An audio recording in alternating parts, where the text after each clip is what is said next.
have.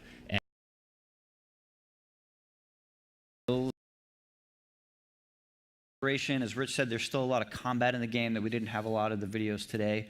But now we'd really love to open up the floor to everyone here. I think we've got a microphone that we can get set up. And if you do want to ask a question in German, Thorsten's happy to translate for us. So let us know what you'd like to know about Shadow of the Tomb Raider. yeah, if you want to raise your hand, Thorsten will make his way to you if you've got a question.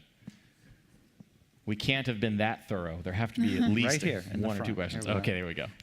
Hello. Hello. My question is, did you or the team ever visit a tomb for the inspiration, or where did you get all these inspirations? That's good. I didn't understand the question. Did you visit a tomb? Yeah, because you guys took a trip down to Mexico. Yes, okay. If I would be visiting Tomb, I think I would not come up with it because I'm not Lara Croft. I would have stayed there. I'm not as smart as her, sadly. But I would say yes, we did visit Peru. I went to Cozumel, and we did send a team there. We also just information. We scanned some of the trees in the jungle, and that's why they feel so real in the game, because we call that photogrammetry. So we for sure it was important for us that it was not just a Wikipedia project. You know, you read what's happening on the net, Wikipedia. I love Wikipedia, but you know, it has to be about experiencing firsthand. Yeah. Going to Machu Picchu or going to these places and touching it and feeling it and bringing it was also very important for us. Taking pictures, a lot of it. So, of course, you know, people, when you send people there, they're happy and everybody wants to go. But there's always a specific team that moves there and have a specific goals. So it was more important for us that we are as respected as possible, because when we build the space, we want the player to feel as if they were there. So they were so real, because anything that will feel odd or, you know, you feel that doesn't have a place there will take out you from the immersion. Yeah. And it was very important for us that it feels as real that it can be. Welcome. Noch jemand eine Frage? Thank you very much for this amazing introduction for the game. And why this game will be better than any Tomb Raider. I'm very excited for it. Thank you. Well, I think that there are lots of things to love about Tomb Raider 2013, as well as Rise of the Tomb Raider. The thing that I really like about Shadow of the Tomb Raider is it's not just going to reward the fans who have been there from the very beginning, that they can see sort of the culmination of Lara Croft's origin story, but because it is her defining moment, it's a great jumping on point for anybody. If you haven't played the previous games, although there is still time, you can go back, you can get them. But the thing that I think really elevates it is because it goes back to what I was saying earlier, that if Lara is at her most skilled, her most capable, that means that we have to up the stakes across the board. So when you think about the narrative, it's the Maya apocalypse. It is the fate of humanity at stake. We've never had such a world, you know, in peril situation before. When you think about the combat, this is Lara at the height of her skills. We're giving you all these different powers to let you become one with the jungle, take advantage of it, because Trinity is bringing their A game. They've got better technology, better soldiers than ever before. If you think about the tombs, they are more brutal, more terrifying than ever before, but Lara also has more tactics in order to navigate them and navigate the world. So we really are trying to just increase the stakes across all the pillars of the game. Can I add something? You may. I also wanted to say that we have, I think, a very interesting antagonist. He is in every way Lara's equal. His army is a lot larger, however. But he's someone that really belongs to the world. And when you hear about his reasons for behaving as he does, you, I think, really start to understand his perspective. And you get the sense almost that he could be the protagonist of his own story. So as he gets into Lara's head, he also gets into your head as you play. And I think that's super fun. Absolutely. Thank you. Noch eine Frage? Es gibt noch ganz viele schöne Fragen übrigens, die man stellen kann. All right, this side of the room is doing well. This side, you guys start thinking up some questions. You got some time. Thanks for your presentation, and my question is a little bit weird, but why are the people of Paititi worshipping Kukulkan and not any other god? These people have evolved as a society together in complete isolation. for hundreds of years. So their customs are really all their own. As to exactly why they're worshiping Kukulkan, you'll need to play the story to find out. Yeah, but I would also say that this is similar to what Dan was talking about, where the team went to Peru and took inspiration.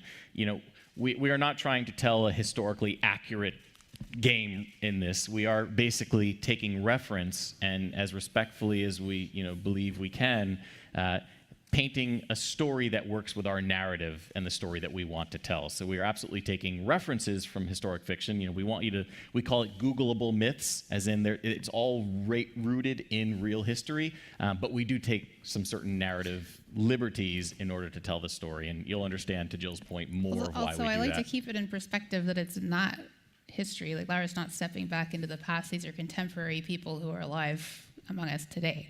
Yes. Exactly. That's the thing, is that there's the Mayan and the Incan and the Aztec. They all merge a certain way, and they it's like having multiple culture, mixing for 400 years. They will share some of the beliefs, and some of the beliefs will be more predominant than others.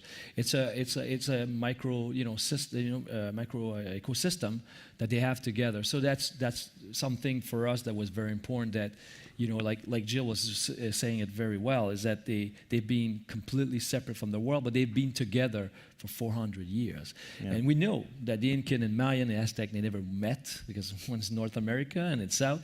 But we like to play with the what if. What if that would happen? What would that create? What if all these things be together and clash and create something unique? Because that's what we want to deliver to our audience, a unique experience, as real as possible. And that's what we try to do with that. All right, this side. I know you've got a question. Come on. You can do it. Bisschen unter Druck setzen. I believe in you. I'll go sit there and raise my hand. Seriously. Or someone from this side go sit on that side. Right here? Question. Okay, This side wins again. 3 points. I got a bit of a technical question. How much in Rise of the Tomb Raider, Lara was modeled with what you earlier said, photogrammetry? How much remodeling was done for this Lara? Obviously, she looks a bit more. Well, we actually don't use photogrammetry on Lara. On characters, that's no. for the world. Yeah. So That's Lara, for the environment. Yeah, for the environment, that's what we use that technical skill for. Yeah, Lara as a model, though, we do obviously always strive to outdo ourselves. So she's the most detailed version of Lara that we've ever made, but it is using a. We didn't change completely our mesh, for sure. It's not like a complete face or a different face or body. We still used the one from Rise of Tomb Raider. But like you were saying, we amped up the detail. We reworked completely her hair, to have more detail and things like that.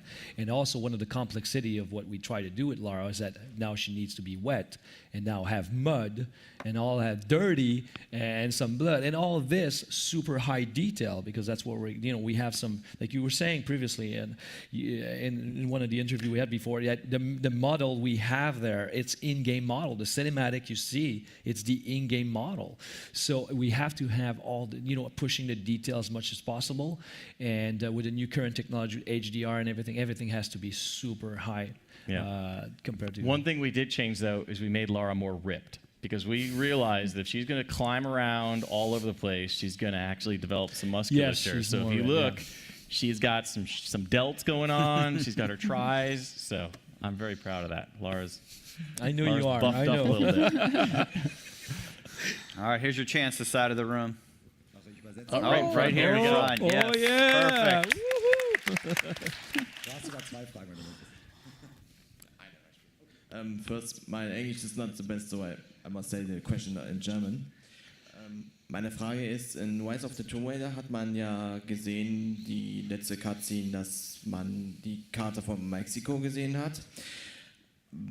Kann man als ihr damals das Spiel entwickelt habt ihr ebenfalls andere Länder als Auswahl gehabt, und wenn ja, welche hattet ihr denn damals?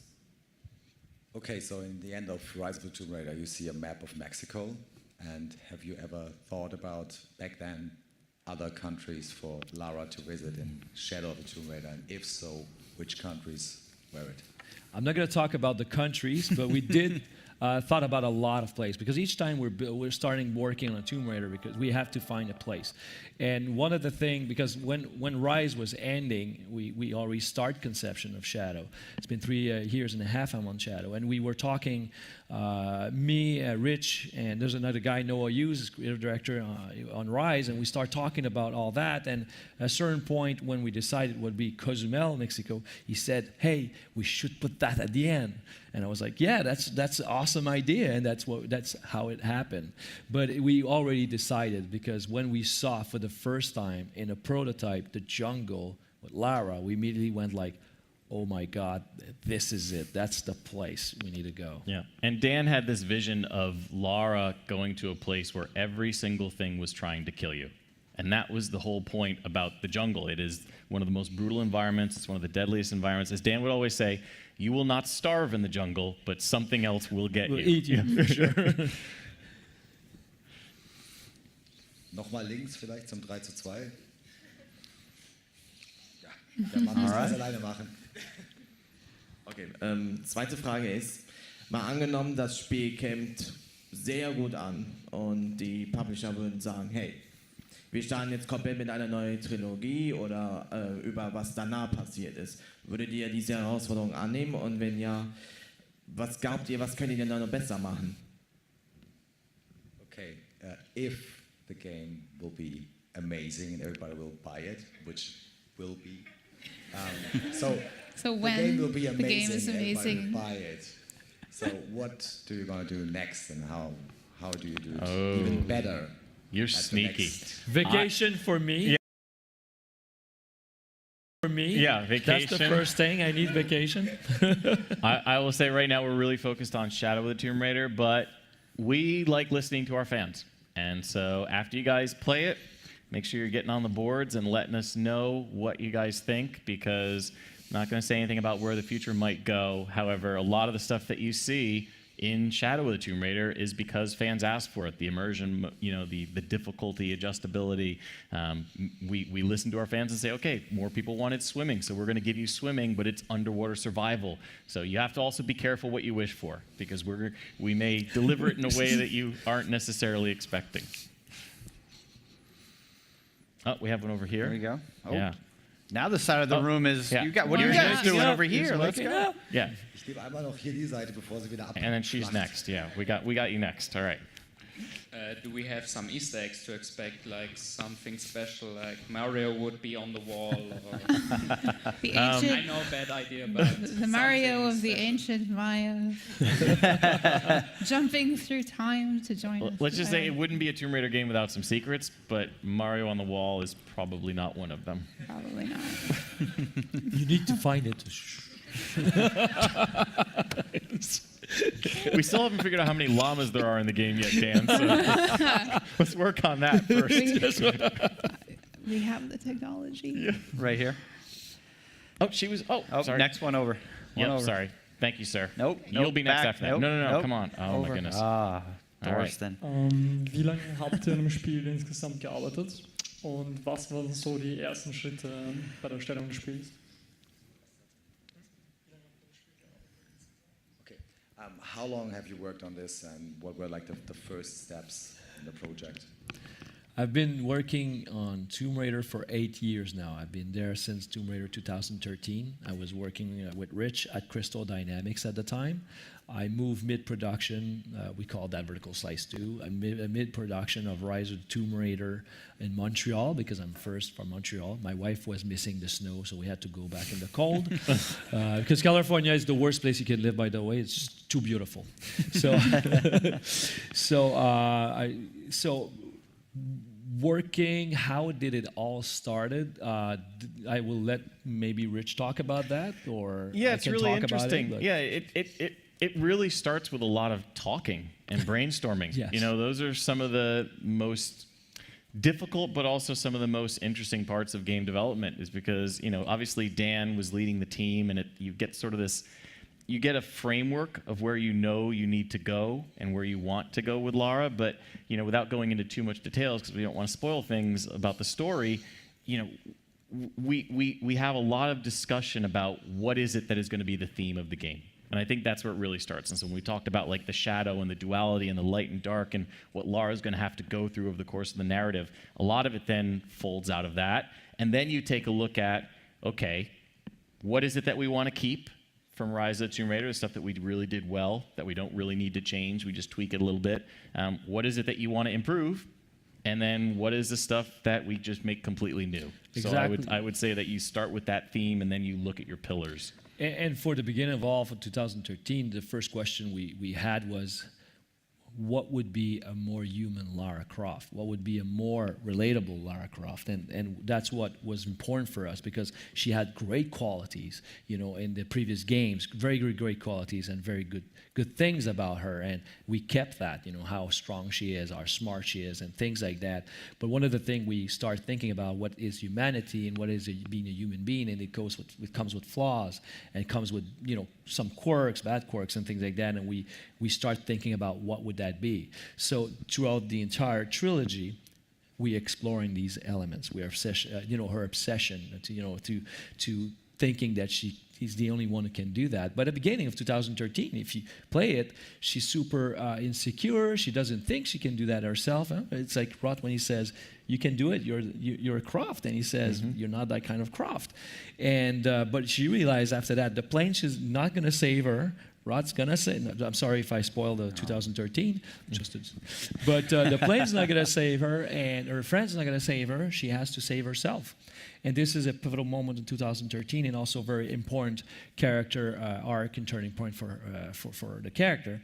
And after that, if you take the disc of Shadow and put it in the game, the first hour gives you a very different Lara, a very confident Lara, something that's really different from 2013.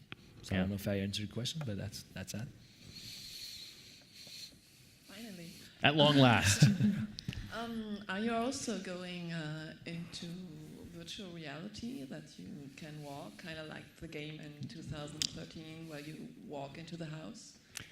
Yeah, so you're talking about the Croft Manor. We don't have VR in Shadow of the Tomb Raider, but we're always looking at technologies and trying to figure out the best way to take advantage of them.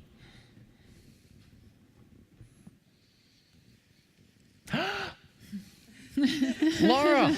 It's you. She's going to ask you a question about herself. Why do you do these things to me? You know the answer. Yeah. Just want to ask, will we meet characters that we know?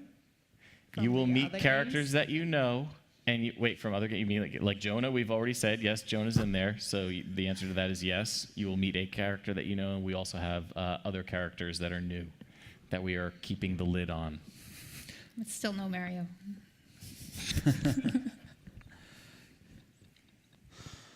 So we could choose to either stealth through the jungle or go into open combat. What did you prefer? If you're asking me, I'm a jaguar. So no, she's asking about the combat dance. I'm sorry. Okay. I am becoming the jungle. This is my preferred, because you really feel the game. You really feel that you are that kind of Lara, because you can still play like you would be playing at Rise, shooting people in the face and doing all that. But the stealth now and being in control is so empowering. Knowing that Trinity doesn't even know that you are in that space. They think it's the jungle attacking. It's so rewarding and cool that I'm attaching people in trees. It's awesome. I love that. And then people saying, "Oh my God," and they're freaking out, and they don't know you're there, because normally they would know, that's Lara, we need to get her, you know. But now they don't know, and they're like freaking out. Then something happens, go, you know. There's things like that, and I would say that's how I play. There's other ways to play too. Like, I like to think that I'm a stealth player, but eventually everything goes wrong, and my playstyle is more characterized by panic. This game takes care of me too, because I can eventually run around, get back into stealth, which is brand new and so great. And there's also, I would say, less, like, the balance of gameplay is more balanced across all of the pillars for this version. So if you are a panicky combat player, you can take refuge in more exploration and puzzles. And I would say that I traditionally like to go through stealth as well, because it's very empowering to sort of become one with the jungle, play with Trinity. They don't know that you're there. But there are a couple moments in the game that I won't spoil, but where, let's just say, Lara becomes extremely empowered, and being the popcorn blockbuster action junkie that I am, those are some of my favorite in the game. A lot of people love that, yes. I know what you're talking about. Hi. Is there an online or co-op mode? And if yes or no, why or why not? Oh, that's a good question. Way to frame it. You left yourself all sorts of awesome. branches for us to go down. You're not coming out of this. You can't So- escape. No, you just can't sneak out. Yeah. So yeah, it's like, is there or is there not? Yes. We have announced that as part of the DLC, you will be able to experience 5 of the 7 challenge tombs with a friend in co-op. So we really wanted to make sure that you could do more of what you wanted to in our DLC. So fans have always said, we want more tombs and we want more story. So each month we will deliver what we call paths. So a new path will give you a narrative wrapper. It will take you to a tomb. You will have side quests associated with that. And then at the end, you'll get a new skill, which will actually let you play the game a different way. You'll get a new outfit, a new weapon, and then 5 of those 7 will be co-op. And on top of that, we have New Game Plus. So if you finish and you want to come back, you can do that, and there's unlocking things. Yeah, about you New bring Game Plus and all stuff your like skills that. with you, and actually there's new ways to play the game when you do Exactly. New Game Plus. The world is gigantic. The PyTT and it, people wants to stay there, and we provide as much gameplay possible for you to go there. Yeah. Do you model every side character from scratch like the Maya people? Or do you rework some stuff? We did model a lot of the characters. Of course, some of them because of technology, because this is big, this is massive. That's the thing. People want awesomeness, big, beautiful. You zoom in and all that. And for sure, if we want to keep the frame rate, otherwise, because there's like 500 people. I don't remember exactly the number. They say it's the llama. How many llama? I have no idea. There's just a lot of llamas in there. lot of It's like, llamas. How many Lot of people llamas. are living there? You couldn't count them. So of course we have to use some of the paper doll style for some of the things, but they're so different. You feel like they're different clothing because we have multiple complex layers. So you will not see, hey, there's 2 brothers there, for example. So the idea is that we can keep the high fidelity, whatever it's because of the hair, whatever it's some clothing, things like that, and feeling a sense that when you're looking at whole, it is still in frame rate. It doesn't go to 10. So just to give you an example. But yes, there's a lot of characters modeled. I think we have time for just about one more. All right. Bring it home. Make it a good one. Are there some DLCs planned? I know some are just announced, but there's the season pass. So are they coming? Are they just coming 1 year later? No, sorry. Yeah, so that's what I was talking about with the paths. So it'll actually start the month after release. So we will have 7 challenge tombs and side quests, 7 outfits, 7 weapons, 7 skills, and you'll get 1 of each of those each month for 7 months, starting in October. Great. Well, literally, an amazing team in Montreal, plus the team back at Crystal Dynamics working very hard to bring this game to you. And like I said, we're only a few short weeks away, and we hope you enjoyed what you played here this week and enjoy the rest of your Gamescom. Thanks so much for coming out. Thank you for having us. Thanks, everyone.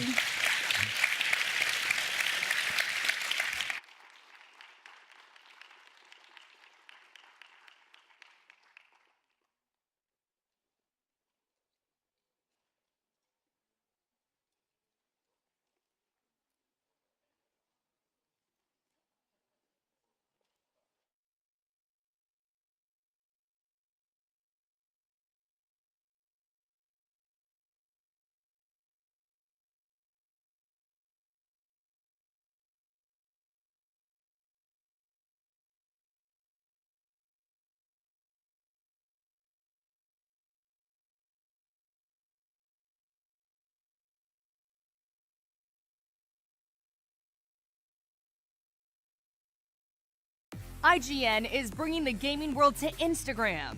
Follow us for custom original content, a good laugh, the latest gameplay, art from the gaming community, and more. The IGN app is the best way to stay up to the minute on what you love. No matter what you play, create the custom feed and filter what you want to watch. Live streams have never been easier to find. With the floating video player on iOS, you can keep watching the live stream as you read other news. World premiere trailers and the biggest games Download the IGN app from the iOS or Android stores now. Sign up for notifications and we'll alert you the second news breaks. Not only is IGN the world's biggest media brand for games and entertainment, but we also have a team of some of the world's biggest fans of your favorite franchises. From breaking news and exclusives, never-before-seen looks at movies and games, to reviews, let's plays, and live streams, IGN brings you all the coverage you need no matter where you are. Whether you're on IGN.com, the IGN app, YouTube, Facebook, or Snapchat, we've always got you covered. IGN, the #1 source for all games and entertainment fans worldwide. Before you find IGN's awesome content anywhere else online, you'll find it right at home on IGN.com. With IGN First, you'll get a sneak peek at never-before-seen gameplay, exclusive insights from developers, and a whole lot more. NVC Live brings you IGN's Nintendo podcast up close and personal. Engage with other viewers, ask our NVC hosts your burning questions, and become a part of the show. Don't miss out. Find everything first on IGN.com.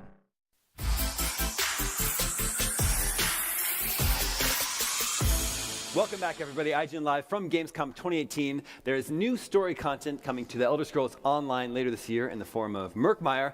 Matt is here to tell us all about it. Welcome to the IGN stage. Murkmire, new story content coming to Elder Scrolls Online. What do we need to know about this So we have this release cadence with ESO now where we do a big thing kind of in the second quarter and then a couple littler things. In the end of the year, we do a story DLC. And so Murkmire is like Clockwork City was last year. So it's all about Argonians, you know, the lizard people of Elder Scrolls. It's swampy. There's not a lot of Argonian content in any Elder Scrolls game. So we've gotten a lot of community feedback for like, let's get some more Argonians. What are they? What do they do? You know, what are their rituals and customs? And so we actually created this zone to kind of answer a lot of those questions. So deep dive into Argonian culture. So this is called the Black Marsh? The region is called Black Marsh. This sub-region is called Murkmire. Okay. Yeah. Okay, and so like, what's sort of the story that we'll be unraveling here? No spoilers, but no spoilers. We've had one zone of Black Marsh in the launch game of ESO called Shadowfen, but that was on the border with Morrowind, so it had a lot of political stuff about Dark Elves and Argonians. So the story on this is just around Argonians, and there's basically your help in an archaeological dig, essentially, to discover the past of this town, and of course it goes. You know, it takes a right turn very quickly, and cool things happen. But you're basically looking for some artifacts of power to help them. But you find things pretty quickly, like Argonians don't care about the past. They're really just living in the moment, and their religion is all focused around just now. And so you run into trouble with them helping you because they just don't care about the past. And it's a lot of cool stuff like that. Interesting. Yeah. So we're seeing sort of a lot of the environment. Here, and it looks like, as you're saying, they've sort of built up their civilization just right on top of the swamp. Yeah, and that's, you know, it's a relatively unknown part of Tamriel also, you know, for as much as the world has been explored in other Elder Scrolls games, Skyrim and Morrowind and those, this is really almost unknown in the lore, so it's a good chance for us to do something new and cool and interesting and introduce kind of these guys to... So once this is live and added to Elder Scrolls Online, how do players access? It's a DLC. So if you are a ESO Plus member, you get it as part of your membership. You can just buy it for crowns for virtual currency. I see. But then, like, do you access it within the game, or is it from the menus? Or if you have it, you'll get a pop-up that says, "Hey, new content." You just follow the quests, and it'll take you right there. So. In addition to like the setting and the story, is there any new sort of new types of monsters, new quests? Yeah, it's you know, with Argonians, it's always a little interesting. So I really don't want to spoil the story, but you know, it adds on to the kind of stuff we've been doing for ESO for the last couple of years, which is filling out the map, letting people go to different parts of Tamriel. You know, it's a really big game, and we add content every 12 weeks. So so we're getting really good at telling great stories. You know, Somerset was, believe it or not, just like 2.5 months ago. Wow. And Wolf Hunter, which is a dungeon DLC, just launched yesterday, and now this is coming in the fourth quarter. So the content train keeps rolling. Yeah. Well, you guys have, people really been enjoying the new stuff, and is it true you've added 1 million new players just this year? Oh, that yeah. correct? Yeah. We're up over 11 million now. Wow, so. that's really impressive. Yeah, it's going really, really well. Yeah. We're super happy with how the game's going. The fans are really into it. We have a community event here in Germany on Saturday night, and the venue is half the size it needs to be. We have twice as many people that want to go for the venue, so we're going to have to upgrade next year. I imagine maybe at an event like that, will there be a lot of cosplay? Yeah. That would be really fun to see. Yeah, it's always fun to meet the fans, right? That as a developer, we're locked in our rooms way too much, and it's great to come out and actually meet people because, this is an online game. It's great to be in Tamriel, it's great to be Elder Scrolls, but without the players in the game, there wouldn't be a game. So Sure. it's really fun to meet them face to face. Yeah, I bet.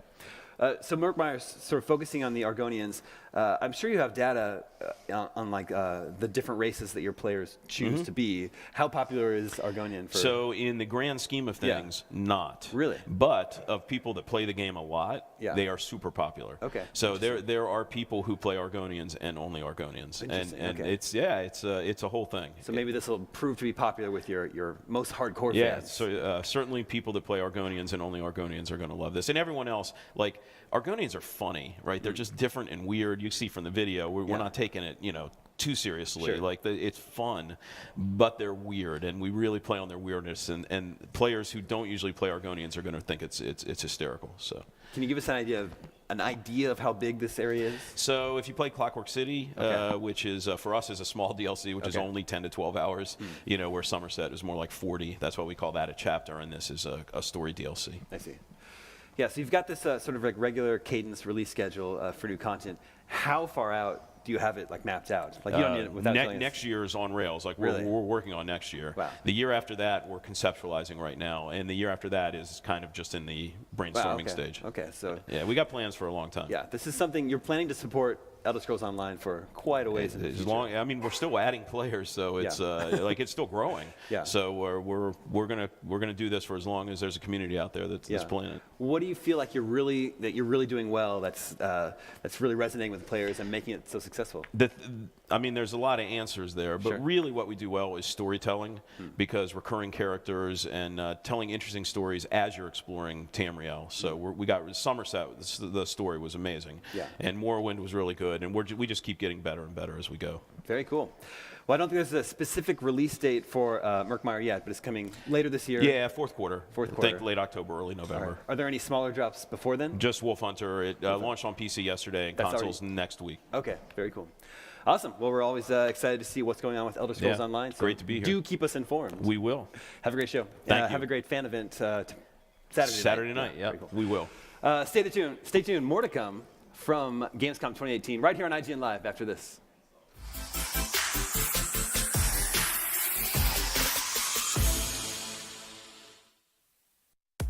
The IGN app is the best way to stay up to the minute on what you love.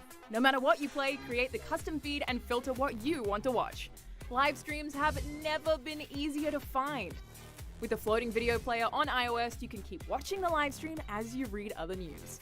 World premiere trailers, and the biggest games. Download the IGN app from the iOS or Android stores now.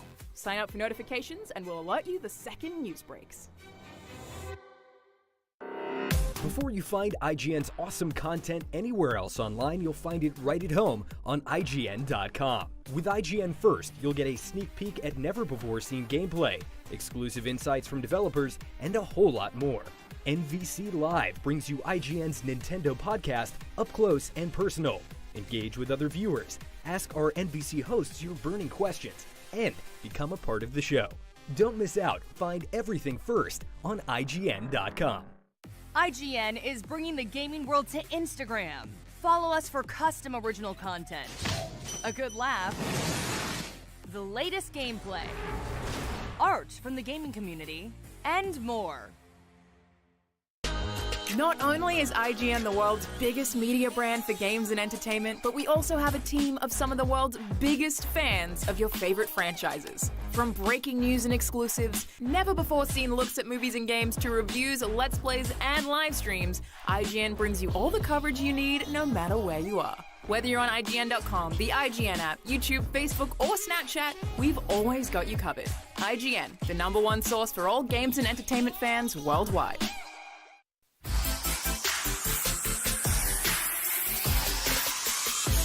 Welcome back, everybody. IGN Live from Gamescom 2018. It's time to check in with Kingdom Hearts 3. Sunil is the community manager on the game, and I think we're going to take a look at the Toy Story level. Is We that are right? indeed, yes, indeed, yeah. So the cutscene's just playing now, and what's effectively happened is some of the toys and Andy himself have gone missing, and the army men in the Toy Story world are going to explain to their characters that they need to go and find them, basically. I see. And Okay. they've gone missing. So like, about where in the game is this? Is this this is like early in the basically- game? So the Toy Story level is one of the main levels you'll play throughout the game, and this is just the beginning section of that world, effectively. Okay, gotcha. So obviously people are really excited about this one, Kingdom Hearts 3. Yes, this has yeah. been a little Myself bit, included. Yeah, yourself included. This one has been a long time coming. Finally coming on January 29th. That's right. And next it's year. coming to Xbox One and PlayStation Yeah. 4, and it's actually the first time that Kingdom Hearts will be on Xbox. Right. We're very excited to be bringing it to Xbox. Yeah, I'm sure that's very exciting for Xbox gamers. Are they going to have any trouble jumping into this game? Absolutely not. Okay. I think I've spoken to so many fans, Kingdom Hearts fans, who are hardcore fans who absolutely love this series, and many of them started on many different Kingdom Hearts titles. Not everyone has started from the first one, and actually we found that every Kingdom Hearts game can be a jumping in point for anyone. And so I'd say to anyone who's potentially worried about that, please just play the game, get into it, and I think you'll find a lot that you'll love about it. I see. That's good to know. So does this world have its own title screen here? Is that This kinda is the what we're title seeing? screen, this is the Splash world screen, yeah, the toy box. And I Okay. think we're just going to skip the rest of the cutscene so we can go Sure. straight into combat and show you guys some of the exciting stuff in Kingdom Hearts 3. Sure. So in this Toy Story world, you mentioned Andy's gone missing and some of the toys have gone missing. Yes, that's right. That's sort of the setup for this world. But what's sort of like the overall premise of So the game, the story? Kingdom Hearts in general has always been a story about light against darkness. And it tells the story of a young boy, you see here Sora, and his journey through each and every Disney world in the sort of, we've seen many Disney worlds throughout, and coming to Kingdom Hearts 3 for the first time is Pixar worlds. So obviously we've got Toy Story here. There's also Monsters Inc. But as I said before, there are classic Disney worlds that he's going to revisit, places like the Hercules world and Pirates of the Caribbean as well. Very cool. All right, so we're seeing some combat here, right? We're seeing some combat. So one of the new things to Kingdom Hearts 3 is the Keyblade transformation. So the Keyblade is Sora's default weapon, and it has been throughout the series. But now he's able to transform it, and you can see here into the Hyper Hammer. And he's just finished everyone off. Oh, nice. Very useful.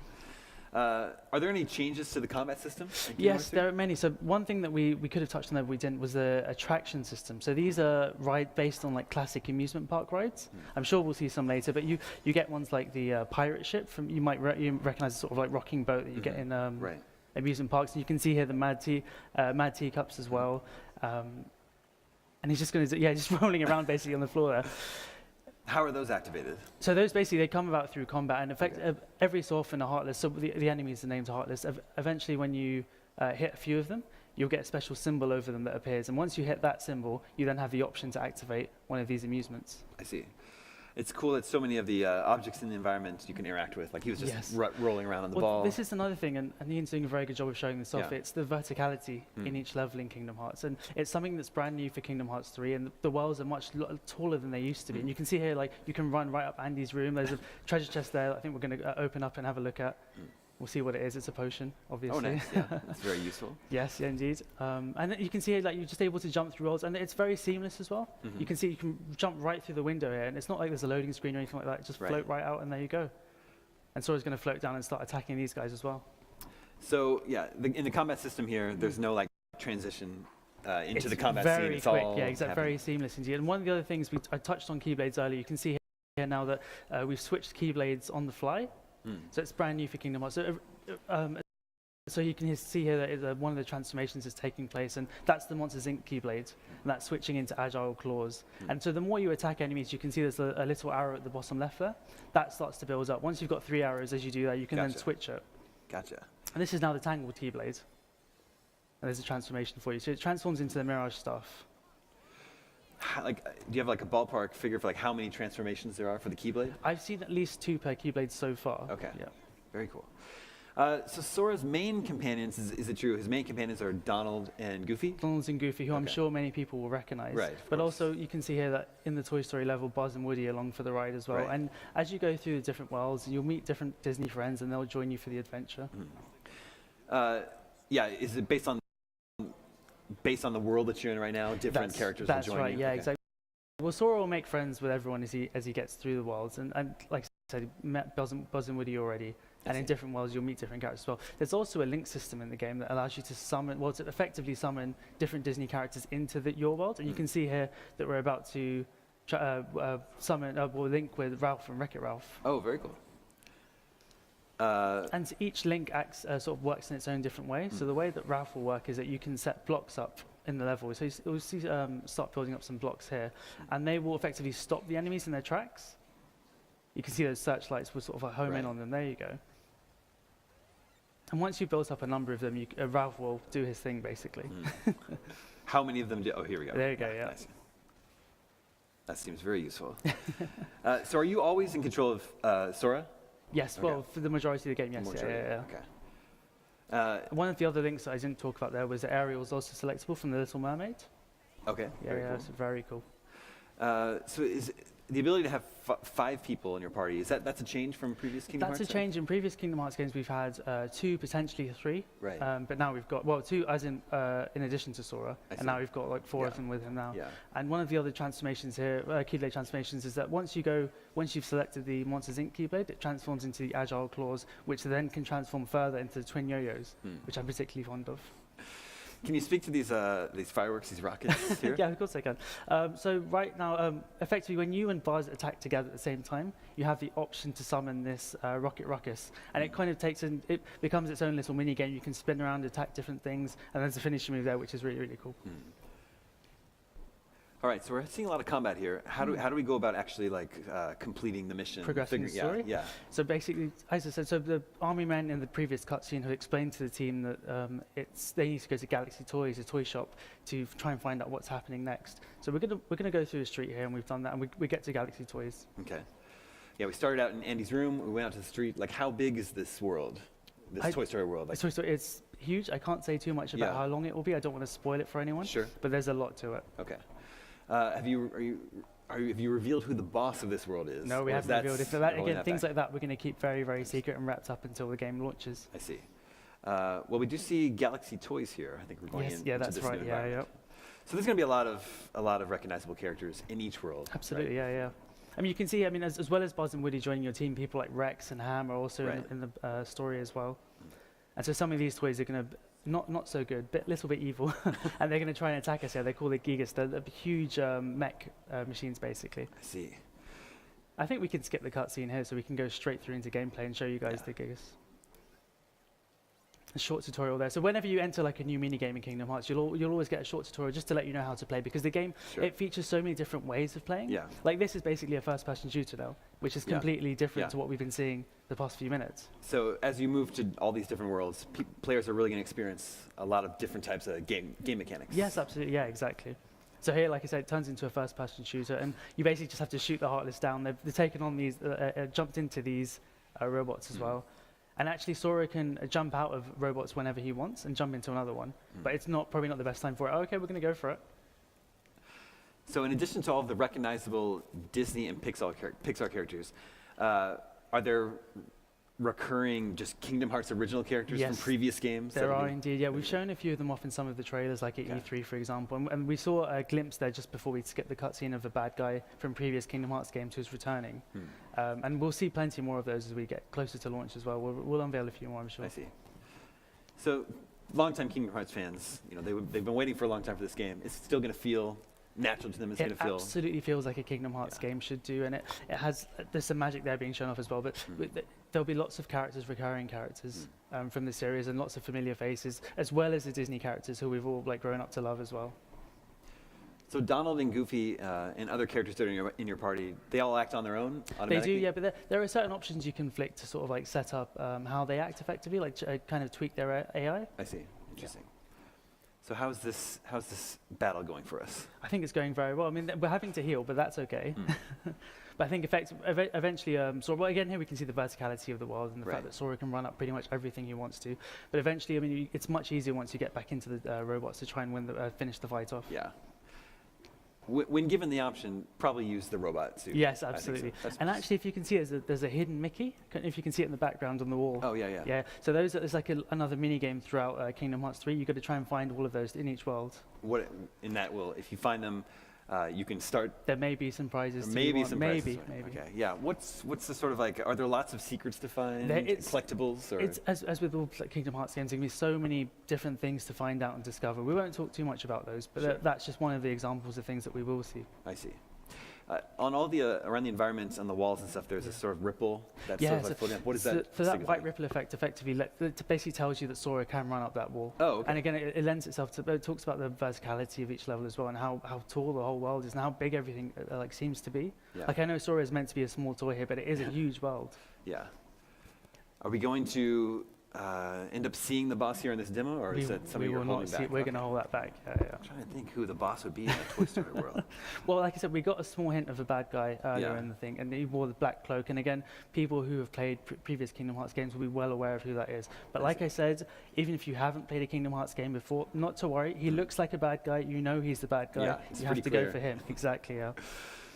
Bad guys wear black. Basically, yeah. That's true.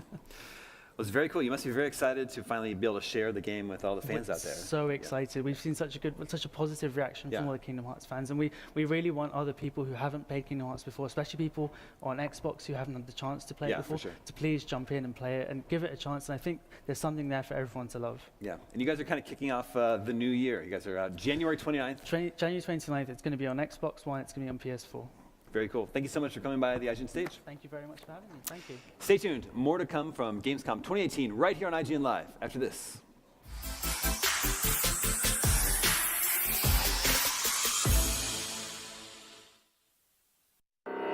Before you find IGN's awesome content anywhere else online, you'll find it right at home on IGN.com. With IGN First, you'll get a sneak peek at never-before-seen gameplay, exclusive insights from developers, and a whole lot more.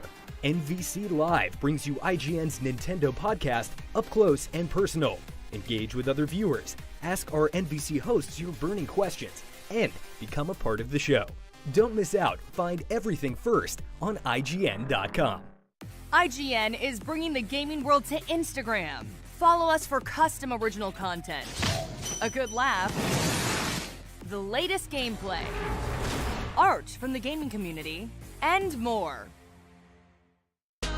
Not only is IGN the world's biggest media brand for games and entertainment, but we also have a team of some of the world's biggest fans of your favorite franchises. From breaking news and exclusives, never-before-seen looks at movies and games, to reviews, let's plays, and live streams, IGN brings you all the coverage you need no matter where you are. Whether you're on IGN.com, the IGN app, YouTube, Facebook, or Snapchat, we've always got you covered. IGN, the #1 source for all games and entertainment fans worldwide.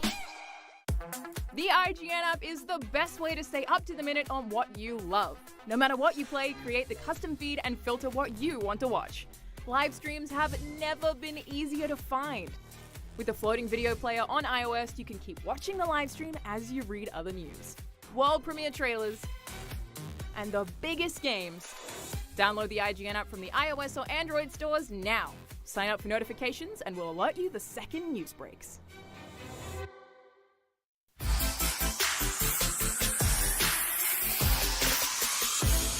What's up, everybody? Welcome to a very special Gamescom edition of GameScoop. I'm your host, Damon Hatfield. Joining me this week is Andrew Goldfarb. Hello. Tina Amini. Scoop. And a tip-top shape Zach Ryan. Scoop. And we've got a great show for you right now. A little bit of a truncated show, but that's okay. We're all very busy here at Gamescom. We're going to talk about some of the biggest news of the week, some of our favorite games. But first of all, Tina, this is your first Gamescom experience. It is. Can you believe that? Rate it on the IGN scale. It's been very fun because we have the UK team here, and I like that part. So Well, yeah. we're a big team. Yeah. I hate when we have to put that phrase at the bottom of reviews and it's like hung in a little red box. But what about the show? What do you think about the show here? The show is insane. Yeah. I've never seen a show on this level before. Yeah. And I've mostly tried to avoid the insanity of it. So we've had our cushy little corner, which has been nice to take a bunch of our business meetings. But yeah, I've gotten a chance to actually get my hands onto stuff more than I did at E3, so that's kind of cool. Sounds like a 7.0. Yeah. Good, not great. Yeah. Good, but not great. Exactly. I think it's great. You think it's great? I'll give it 8.1. What, don't they expect 350,000 people this year? No, 500,000. Yeah. Yeah. 350,000 people last year. Exactly. So that was an interesting thing that we were talking about earlier in the week. 2016, 320,000 people. 2017, 350,000 people. 2018, 500,000. It's too many insane. people. Why not It's blow insane. it up? I don't think there should ever be that many people in any one place. It's ever. it's legitimately terrifying to see the videos of people like coming into the convention center when the doors open. Like, Yeah, little we freaky. used to have a booth over in the public floor, and we could go up and look down on that entrance and seeing people running in. It looks like The Walking Dead. It's crazy. Yeah. It's crazy. Let's talk about the biggest news of the week. The biggest news of the week may surprise you. Lots of, fair amount of announcements this week. We actually have a really good roundup article on IGN.com that you can check out of everything. But the #1 article on IGN this week is Grandia 1 and 2 being remade for Switch and PC. And that's surprising to me for a couple of reasons. First of all, Grandia is a fairly obscure, older JRPG, like 25 years old at this point. And it's not even coming to PS4 and Xbox One. It's coming to Switch and PC. So this is all cool. It's just surprising to me that it's been so popular. Yeah. Yeah, we talked about this a little bit on NVC. Apologies if we're repeating topics, but with the Vita and the PSP dropping off the way that they have, it opens up this total niche market for the Switch to kind of dominate this JRPG corner that those platforms previously did. So it kind of makes sense that this handheld platform now gets a lot of these niche JRPGs, and you can't really go wrong with Grandia. Grandia 2 is like one of my favorite RPGs of all Okay, time. so you've played these games. Yeah. Anyone else played these games? I've never even touched these Same. games. Andrew's never even heard of Grandia. Yeah, so. I literally thought it was Gradia. Well, it's Grandia. Yeah. No, I've been aware of these games. I never got a chance to play them myself. First one was Saturn and PlayStation 1. Second one was Dreamcast and PS2. Yeah. So give us the spiel, the Grandia spiel. It's sort of a Spiel sounds German. Honestly, the Grandia Schnitzel. it's not anything super special for a JRPG. It's the world's ending. You're Can't a plucky young hero. Like, you're gonna put together a team and go out and save the world. I think at the time it was just one of those things where graphically it looked amazing on the Dreamcast. The combat system is really unique. But overall, it's just a JRPG that's really great and really fond memories of. Was it one of those things where it's going to hold up now that we have decades of Certainly JRPGs? not. Absolutely not. No. Try to go back and play any JRPG from the early 2000s and before, and it's painful. So slow. So personally, so boring. I've tried to go back and play Final Fantasy IX, and it's how did I do this? How did I sit through this when I was a kid? I love those games, but the way that games are built now, just leaps and bounds ahead of where we were then, and it's really, really tough to. I feel that way about not just RPGs, just a lot of genres in general. Yeah, that's true. RPGs tend to be so grindy when they're from back in the day. Yeah, yeah, and I love a good grind. I don't mind a grind. Yeah, Grindia. My God. Surely this is the first time this has been coined. I think Grandia was made by former or developers who had worked on Lunar, another very Lunar, Sylpheed. Yeah, pretty prestigious company. Yeah, Game Arts. So I anticipate the announcement that Lunar is being remade. I would. Okay, so Lunar and Lunar 2, I might make an exception for because those games are full-on bangers. Anyway, that was the biggest news of the week on IGN.com. That's wild. Pretty surprised. Shenmue 3 got a release date. Well, that also got a release date. Yeah. Another one of those doesn't hold up. Well, I was going to say, I feel like the reason it's so big is because of Switch, kind of Zach's point, because the other big news story this week was Octopath Traveler topped the sales charts for last month. Yeah, we just found that out. Best-selling game of July. Yeah. Good for them. Speaking of JRPGs, I guess people do like them. Yeah, that's true. But even an Octopath Traveler feels 5 times faster than an RPG of yore. And even then, don't you have to play 10 to 15 hours just to start to break through? Look at this guy's going to send out some text messages here. I got to answer this real quick. I got to answer this real quick. No, it's just as a side note to Grandia 1 and 2 being remade, they also announced this week that Langrisser 1 and 2 are being remade as well, and these are even more obscure than Grandia. So Zach was joking about me having heard of Grandia. I've literally never heard of this game.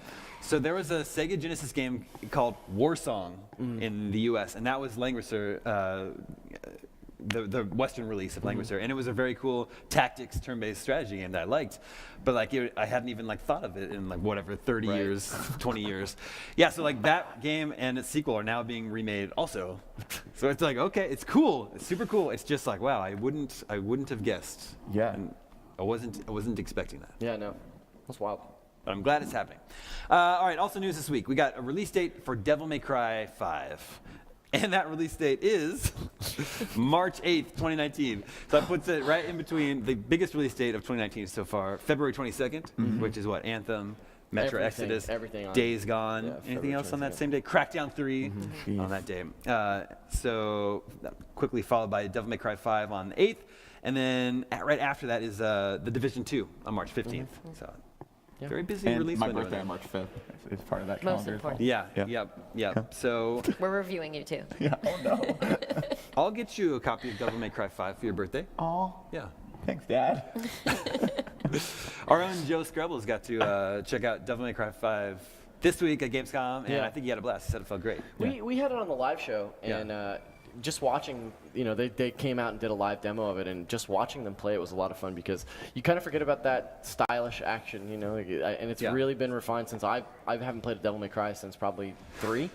And Okay. so it's been a while, and watching them play it, I was like, oh yeah, I could get into some DMC. This looks like a lot of fun. The combo stuff is so cool. Yeah, it's Yeah. also just so ridiculous, so over the top. I love it. Well, yeah, you mentioned DMC. The last game was DMC, and it seems like they've sort of kept the visual style of DMC, but I think the combat's supposed to feel more like classic Devil May Cry in this case. Right. With still the over-the-top quality, of Yeah. course. Yeah, of course, yeah. I don't know, are any Devil May Cry fans up here? I no? like It's not DMC. your- Yeah? Yeah, I The felt last, fine you about liked it. DMC, the last Yeah, one? yeah, the last one that came out. I thought Yeah. I thought it actually was a good spin from it, and it doesn't seem too removed, but I haven't gotten my hands on it yet, so couldn't say. Yeah. Well, that one looks pretty cool. Like we said, March 8th. And then we also found out that Sekiro Shadows Die Twice, also coming the same month. I think it's March 22nd. Yeah, I believe that's right. And we had that on the show. I don't know if it was new stuff that they were showing. It was. Yeah. new. Well, so that was the BCD demo. Here it is now. This is the BCD demo from E3, I believe, that they just brought to Gamescom and showed it publicly. This game looks so awesome. I know you're not a Dark Soulsman. But I'm a ninja man. Yeah. So I could make, Yeah. This is more appealing to me, I think. The locomotion here and the way that like later when we get into the enemies and the sneaking and stuff, it looks so cool. It reminds me so much of like Tenchu, except it looks like really, really difficult. I'm very into this. I'm a FromSoft guy.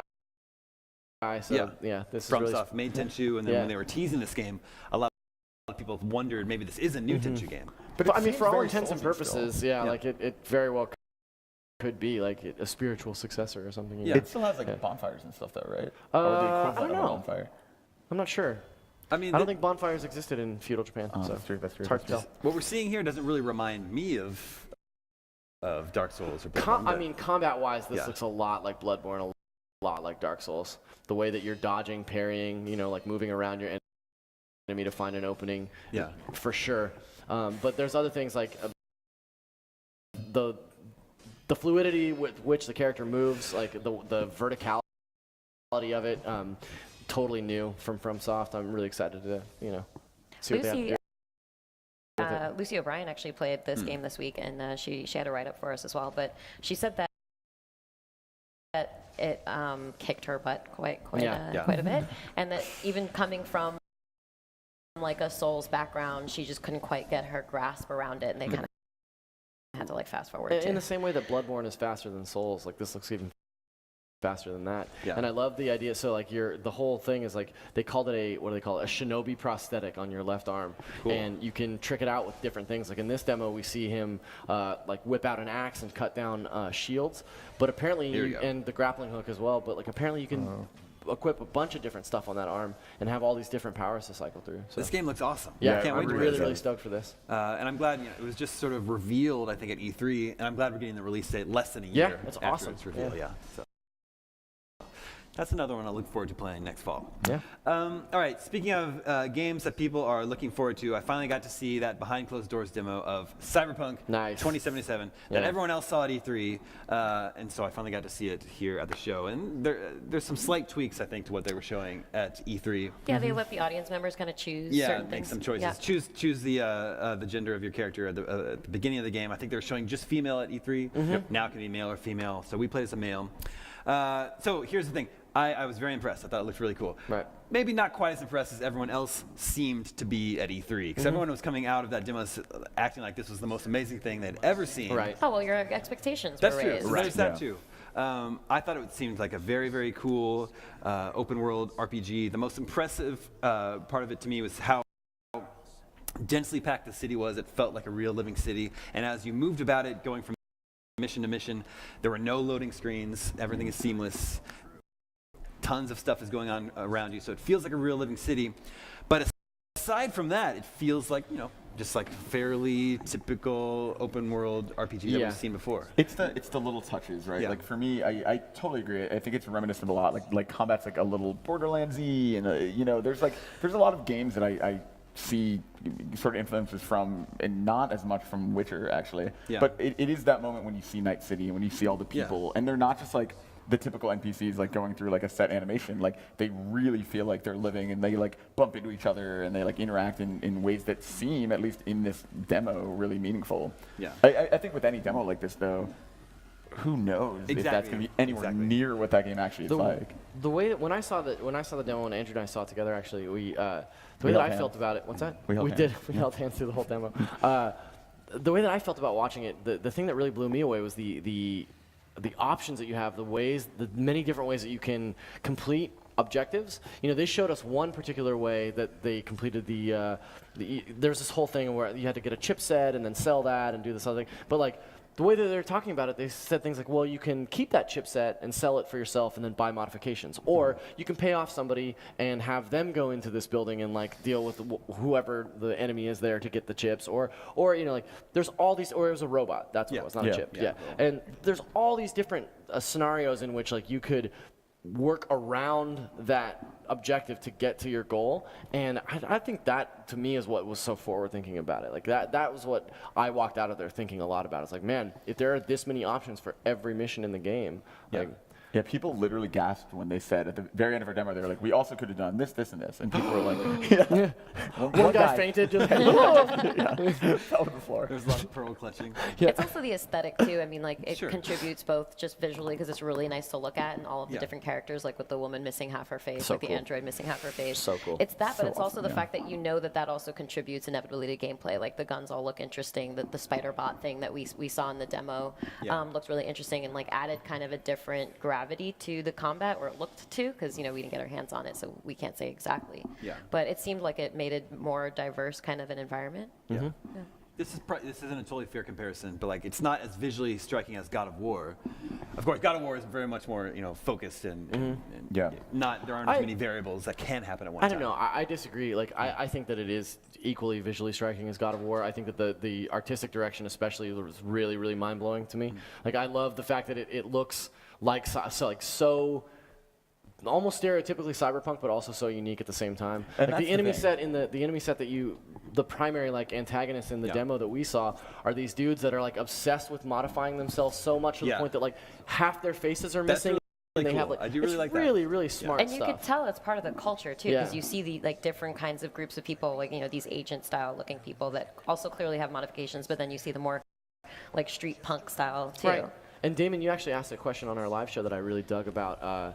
What was it called? Like modification insanity or something like. Yeah, they call you it mod cyber- yourself to the point like. in the tabletop game, I think it's called cyber psychosis. Right, like you mod yourself to the point that like you just go crazy, and I think that's a really interesting concept too. Like it's an interesting mechanic to have in the background. Like, what's your level of like cyber poisoning? You know? Yeah. I think everyone we've seen in the game has some sort of modifications. Yeah. I wonder if they're gonna introduce characters that have sort of tried to avoid that, tried to stay pure. Like to their that, like human that form. episode of Black Mirror where she doesn't have the chip. You know? Yeah. Which one is that? Which episode is that? The I've seen them worst all. episode, the one where you record all your memories and play them back. Yeah. Yeah. That's It's from not the the first worst season. episode? No, it's the worst Yeah. because it's like gut wrenching. oh, yeah. I see. Yeah. There are a lot of. It's probably it's probably my favorite episode, but it's like one that you watch like, oh God, no. Yeah. As far as the first person perspective, I still see a lot of people sort of complaining about that. That doesn't bother me at all. me at all. Yeah.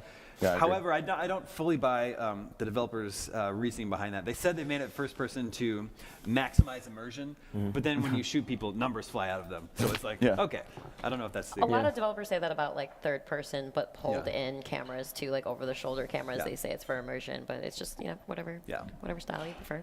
So you guys, you still feeling pretty strong about Cyberpunk? Everyone's- I really adore it, and I think it's funny. It reminds me so much of like I can name games. It reminds me of, but truthfully, I walked out more thinking of like Blade Runner and Fifth Element. And like it reminds me more of like worlds we've seen in film than other games. Yeah, it seems to have a lot of like pop culture kind of references. Yeah. It sounds hyperbolic, but I still believe like walking out of that demo, I turned to Andrew and was like, I felt like I saw the future of gaming. Like the way that game, the ideas that are there it just seems very forward thinking to me. I think it's also the fact that we saw such a big chunk of the game. Yeah, like the demo's from, like an from hour start long. to Yeah, finish. very long. Yeah. Most like behind E3 Gamescom demos are like 15 minutes, 20 yeah. minutes, and that's a huge chunk of the game. And we only had time to do two missions basically. Right. Yeah. So Yeah, and that extended one, and it's like a side quest. It's not even like we've seen a story mission yet. Right. Yeah. Anyway, I don't want to come across as a hater. I think it's a very, very cool game. I think it's definitely okay. look forward I think to it's seeing okay to like be excited about something and not be ecstatic about Yeah. it. And I think that's something that we, often get criticized for. But it's like Yeah. it's okay to be like, hey, this thing is good, not amazing. So Yeah. I know there's a lot of hunger out there to see gameplay, so I don't know. Hopefully you'll get to see some of that sometime soon. Zach, we've been running this live show here all week long on here at Gamescom. Yeah. Let's talk about some of the highlights that we had on the show.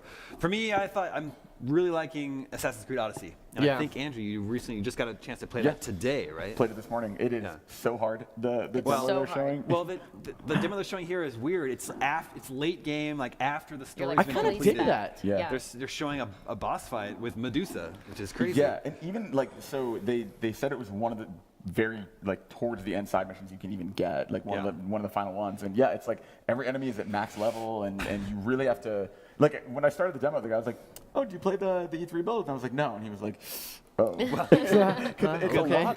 There's so much to the controls of it. Like you have to know, like it does feel Soulsy. You do have to be smart about parrying and dodging, and like there's certain visual cues for things that like it's an unavoidable attack, and you have to be a lot more great. deliberate with all of your moves. Yeah. And then, like, so when you go and you initiate the mission, you're supposed to attack these guards as you're seeing right now on screen.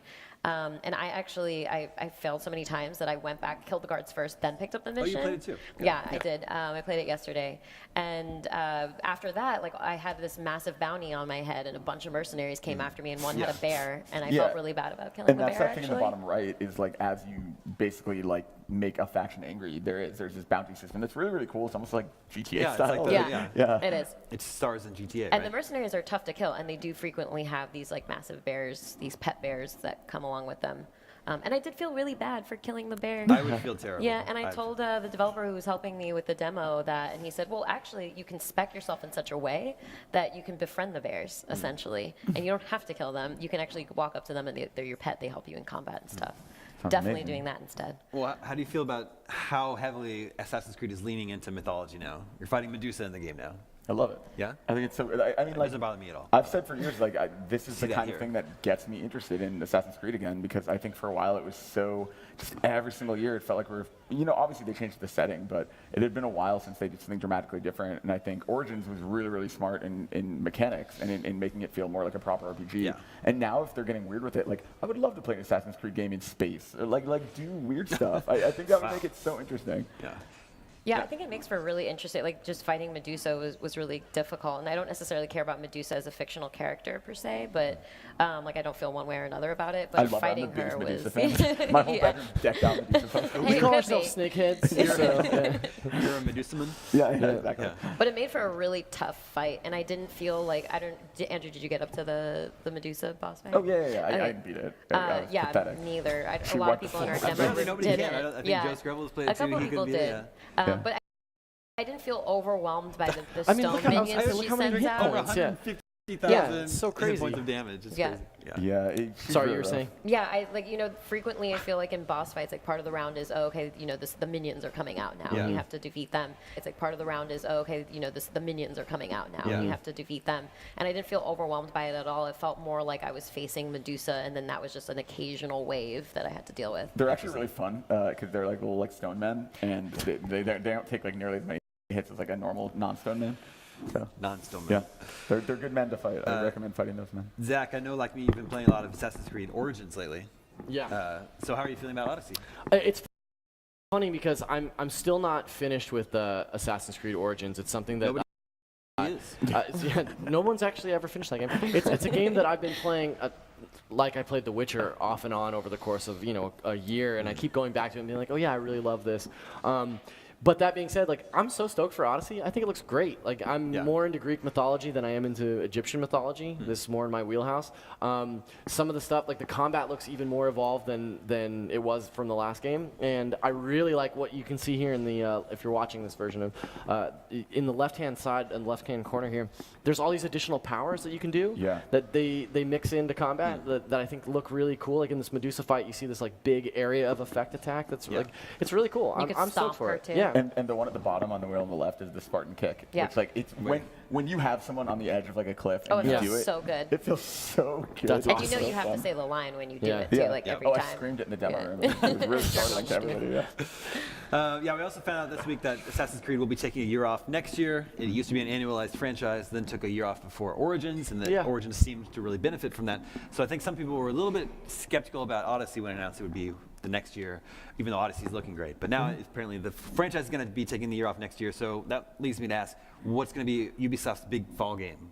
I assume Watch Dogs 3 is coming, right? Because their cycle is really smart now. For a long time, Assassin's Creed was annualized, but it was always out of Montreal. And then they expanded to Toronto, and I mean, this game is from Quebec. Like, I think Ubisoft does a really good job. They have like 1 billion studios in every continent. So I think it makes sense that they're leveraging those. And I would imagine the next big project would be from Toronto. Like, I don't think we've seen them. Interesting.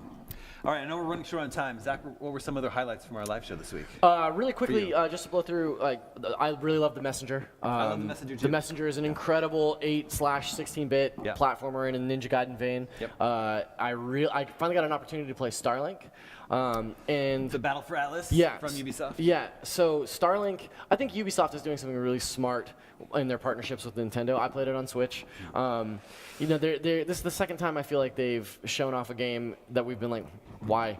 And then when you get an opportunity to play it, it's really great. It is really surprised. Yeah, and it feels to me like a Star Fox successor. It really does. Like the Star Fox game that we should have gotten on the Wii U. I just did a little bit of the demo at E3. I did like the boss fight, and the spider boss. It completely feels like a Star Fox 64 boss fight. It's great.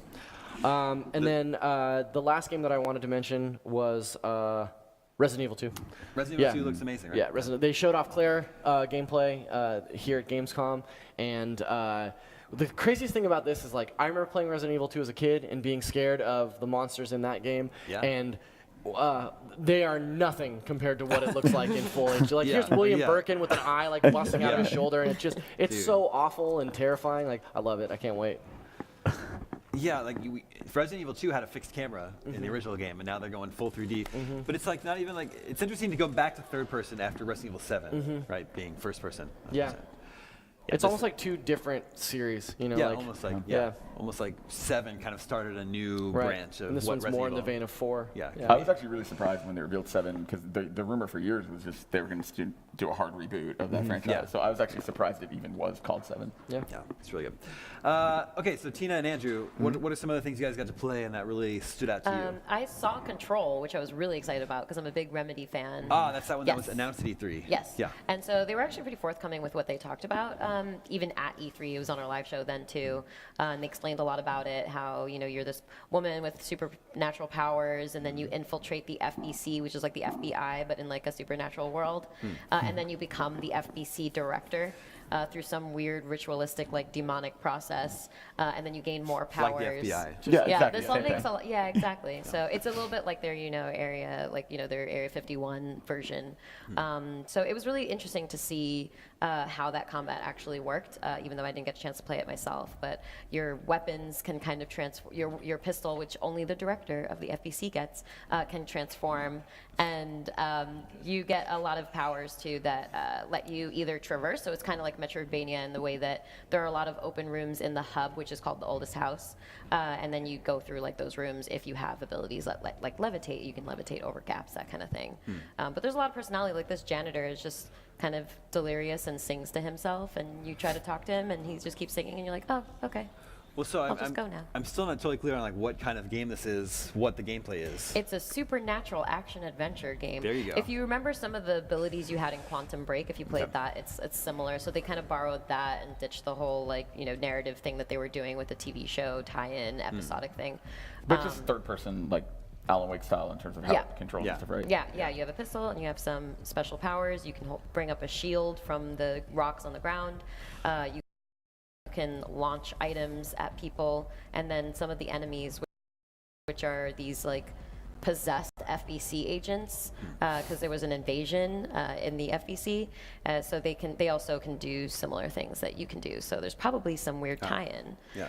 Yeah. When this was revealed at E3, I compared it to Psyops or Galarians, and then I realized Psyops, I wow. realized that nobody remembers what those games are. Dude, yeah. Psyops is a game. People send that in as a suggestion for 20 questions every so often. We can't do this one. No one's Really? no one's Yeah. gonna guess Psyops. Yeah.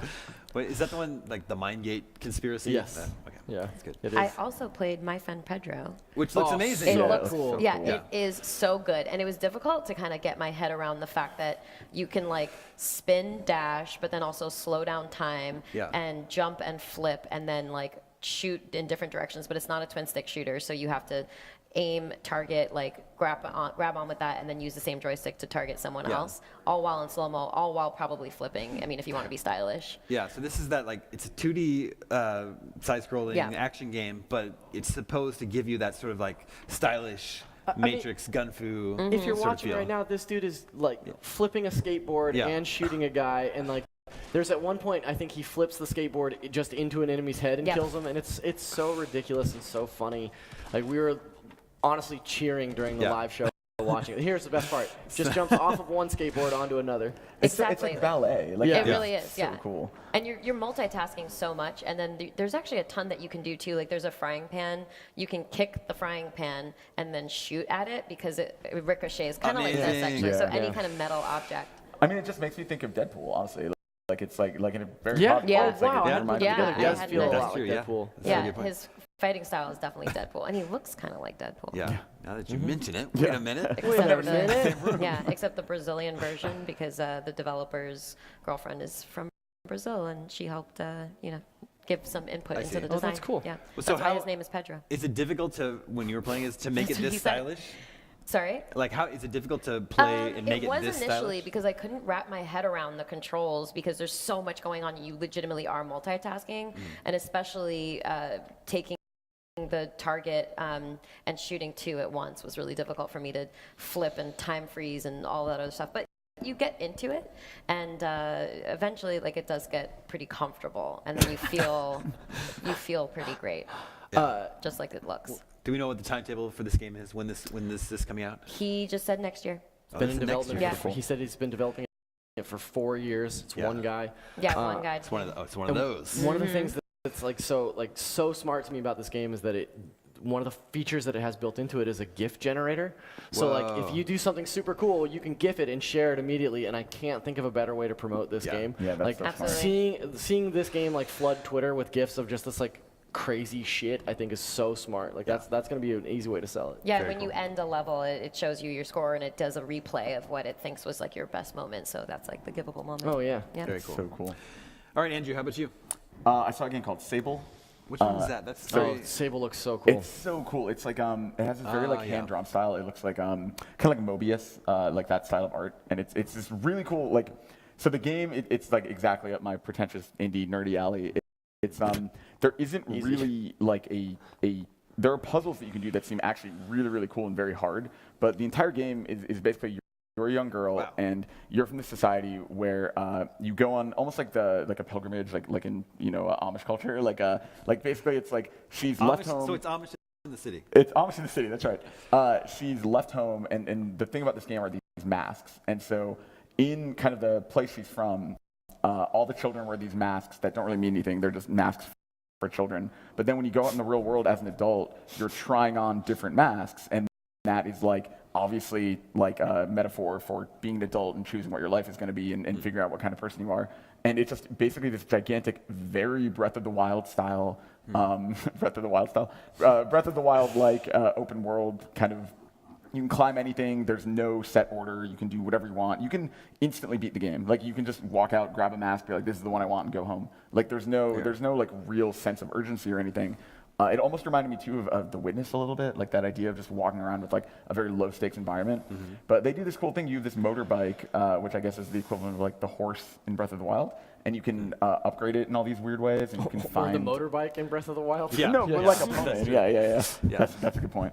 But it just looks so beautiful, and the guys who are making it Japanese breakfast. It's the guys making it. It's 2 guys, and they're working out of one of the guys' parents' shed, so they're called Shedworks, and that's the name of the developer. That's amazing. That fits. So what are you doing? Are you dungeon crawling, puzzle solving? Like what's the There's deal? a lot of the puzzles. I feel weird comparing it so often to Breath of the Wild, but it really is. That's the best way to understand what it is. That's a good And there's comparison. That game even, is pretty good. The climbing, you have like stamina when you climb, and you have like it looks like kind of like the paraglider in Zelda, but you have this orb you can float in for a short time. So like you can jump off a cliff and like gracefully float down. Cool.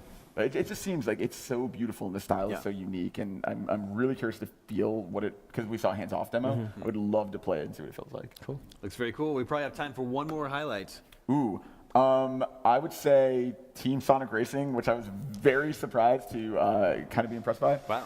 You know, kart racers, everyone's going to compare them to Mario Kart. People do pretty standard stuff. The twist in this one is you can see on the left, you have teams. And what I thought was interesting is you can come in last place and still technically win a race because it's the combined point total of your team. And so the whole point of it isn't really just about staying in first place. It's about working together with the people on your team. And I don't know, I had a lot of fun with it, even just playing with bots. I feel like with friends and when you're coordinating stuff, this would probably be so fun and so frantic. It's sort of more, it honestly feels more like a party game than a racing game once you incorporate that side of it. So this game is going to make you hate your friends? Yeah, exactly. Like any good party game does. I was gonna say like most Sonic games do. Is this a this year game? It's 2018? I believe so, yeah. And it's coming to Switch and other consoles and PC. And it's just super fun. I mean, honestly, I really like All-Stars, Racing All-Stars Transformed. And so this is just a fun little continuation of that. Yeah, Racing All-Stars I feel like was kind of this like cult hit that sort of gained this momentum after it was released, and people like, no, actually that's a really great kart racer. You should play it before you're knocking it. And all the reception for this that I've seen has been really positive. And we're waiting. Mario Kart World Tour, I think it's called. The mobile one was announced, but we haven't seen it. So while you wait, I think this is a totally fun kart racer.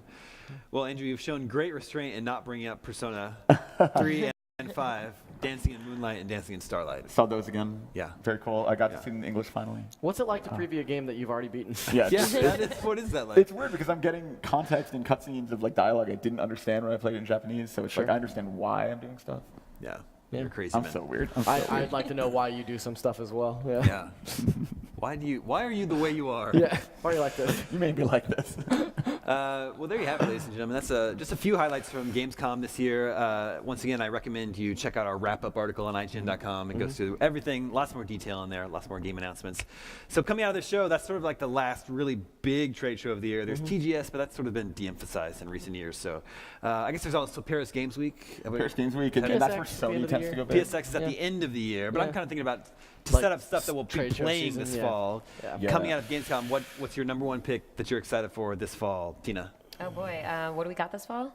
Refresh my memory. What are you people? excited for? It could be Red Dead, could be Spider-Man, could be Tomb Red Raider. Dead's a good choice. I think I would say Red Dead. Yeah, I want to go back and explore that world. And what they're talking about with that game sounds like revolutionary from what Red Dead 1 was doing really well. Zach? I think Shadow of the Tomb Raider for me. I'm really excited for that one too. Yeah. Andrew? Spider-Man for me. I mean, we're going to play it probably right when we get back from this trip. But I think maybe some people at IGN already have that game, so it's very exciting. Yeah, I can't wait. I'm going to go with Mega Man 11. I'm going to show some love to my man. Mega Man. I'm super excited for that To one. my Mega Man. Although we didn't have that one on the show this week. I wish we had that on the last show. They weren't here. Yeah, I'm sorry. Zach. I'll call Dr. Light and see what I can do.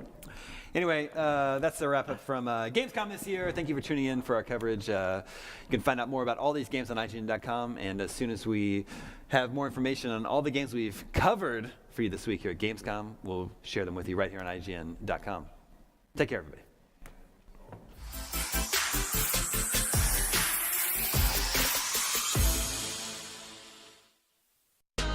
Not only is IGN the world's biggest media brand for games and entertainment, but we also have a team of some of the world's biggest fans of your favorite franchises. From breaking news and exclusives, never-before-seen looks at movies and games, to reviews, let's plays, and live streams, IGN brings you all the coverage you need no matter where you are. Whether you're on IGN.com, the IGN app, YouTube, Facebook, or Snapchat, we've always got you covered. IGN, the #1 source for all games and entertainment fans worldwide. IGN is bringing the gaming world to Instagram. Follow us for custom original content, a good laugh, the latest gameplay, art from the gaming community, and more. Before you find IGN's awesome content anywhere else online, you'll find it right at home on IGN.com. With IGN First, you'll get a sneak peek at never-before-seen gameplay, exclusive insights from developers, and a whole lot more. NVC Live brings you IGN's Nintendo podcast up close and personal. Engage with other viewers, ask our NVC hosts your burning questions, and become a part of the show. Don't miss out. Find everything first on IGN.com. The IGN app is the best way to stay up to the minute on what you love. No matter what you play, create the custom feed and filter what you want to watch. Live streams have never been easier to find. With the floating video player on iOS, you can keep watching the live stream as you read other news. World premiere trailers, and the biggest games. Download the IGN app from the iOS or Android stores now. Sign up for notifications and we'll alert you the second news breaks.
Let you down. You shouted on the ground. Still I find you there. There's me. Oh, the stupid things I do. I'm far from good, it's true. Still I find you next to me.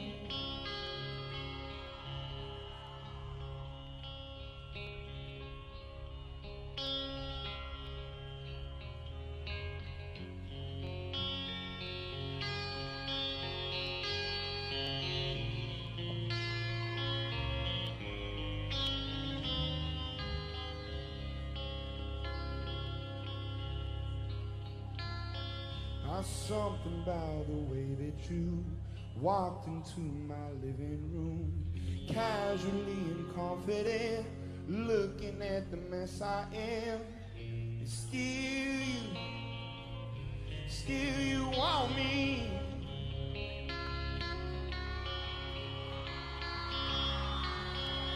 dress lines and cigarettes, politics and deficits, late bills and no bridges, screaming and hollering, but still you want me.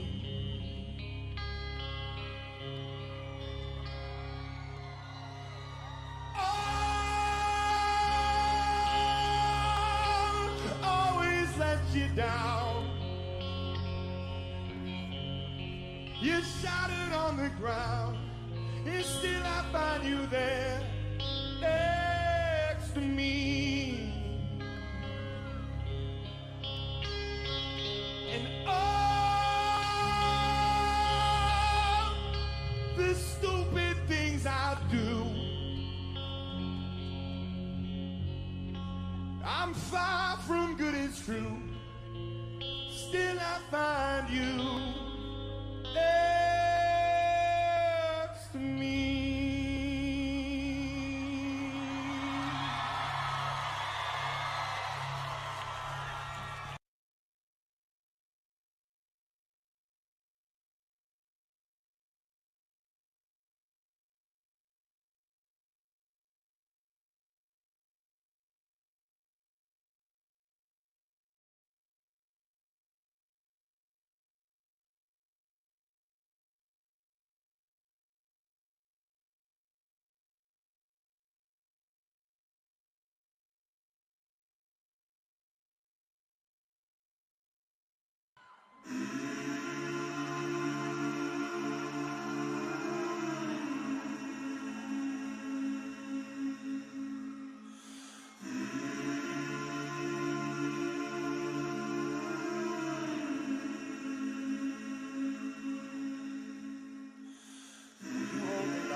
One of them is giving up and giving in. Tell me, in this house of mine, nothing ever comes without a consequence of cost. Tell me, will the stars align? Will heaven step in? Will it save us from our sin? Tell me, does this house of mine stand strong? That's the price you pay. Leave behind your heart and pass away. Just another product of today. I'd rather be the hunter than the prey. And you're standing on the edge, face up, 'cause you're a natural. I beat it hard of stone. You've gotta be so cold to make it in this world. Yeah, you're a natural, living your life cutthroat. You've gotta be so cold. Yeah, you're a natural.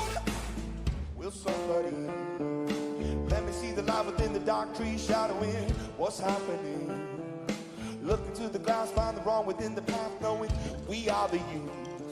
We cut until the peace out of world without the peace, face a bit of the truth, the truth. That's the price you pay. Leave behind your heart and cast away. Just another product of today. I'd rather be the hunter than the prey. And you're standing on the edge, face up, 'cause you're a natural. I beat it hard of stone. You've gotta be so cold to make it in this world. Yeah, you're a natural, living your life cutthroat. You've gotta be so cold. Yeah, you're a natural. Beside me, I'm fading to black, I'm fading. Took an oath by the blood of my hand, won't break it. I can taste it, the end is upon us. I swear I'm gonna make it. I'm gonna make it natural. I beat it hard of stone. You've gotta be so cold to make it in this world. Yeah, you're a natural, living your life cutthroat. You've gotta be so cold. Yeah, you're a natural.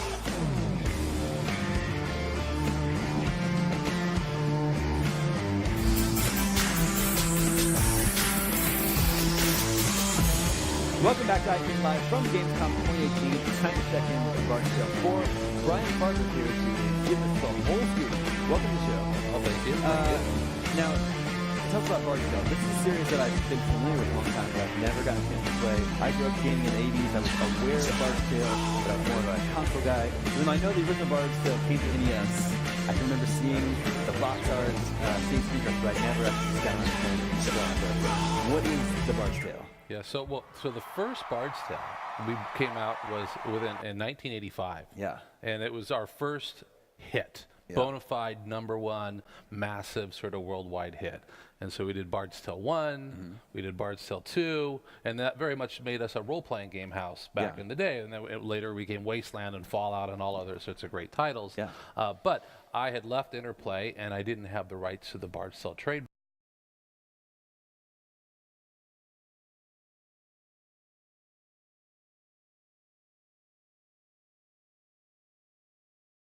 What I wanted to do with this was to make it super accessible. You just, boom, you're playing right away. You're walking around, you're talking to people, you're getting quests. Within 10 minutes, it then says, okay, do you want to keep the character that we've given you or create one?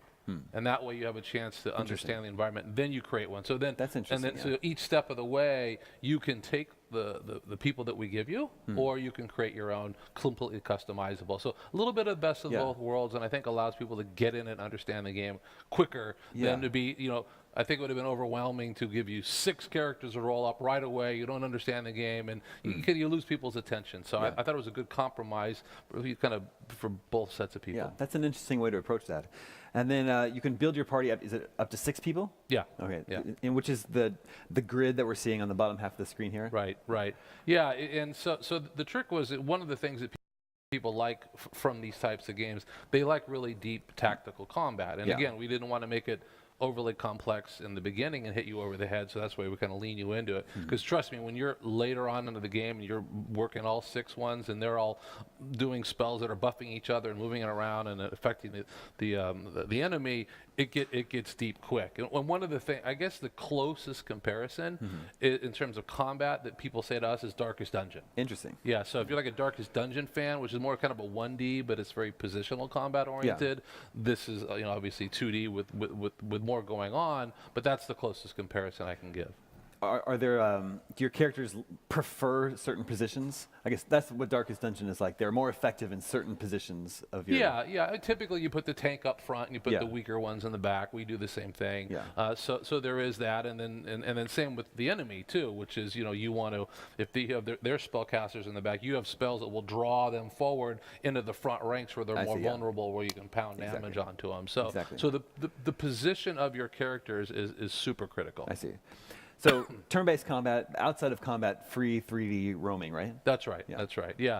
It's gosh, like I said, there's I don't know, I think it's 350 speaking parts. It's like a 35+ hour game. In fact, we're in the final stretch. I still can't tell you exactly how long it is because we don't play it like a normal person plays it, right? We either get through things too quickly or too slowly because we're checking things, and so but it's a good sized game. But there's usually you're going to spend most of your effort fighting and exploring and solving puzzles. I mean, and kind of leveling up in a role-playing game. Those are kind of the core mechanics of what you're up to. Is there a hub town where you're sort of taking your missions on, and then? That's right. The city of Scarborough itself is very much the hub town. And then what is the role of the bard from the title? Like, what is the bard? Yeah. How does that work? Yeah. Well, just as a fun bit of history, when we did the original Bard's Tale, when you hit the Apple II speaker, it would make everything stop. It wasn't like multiprocessing. All you could do if you played music, everything else was locked up. So we figured out a way where you could play music and not lock up the entire Apple II. So we're like, okay, well, let's play music with that. So the Bard went along with it. So the Bard was always a big part of the series, and he gets drunk. He regenerates his spell points by drinking, and that's how the Bard operates. That's how I regenerate my spell points too. This looks like a little bit more involved battle than we were seeing earlier.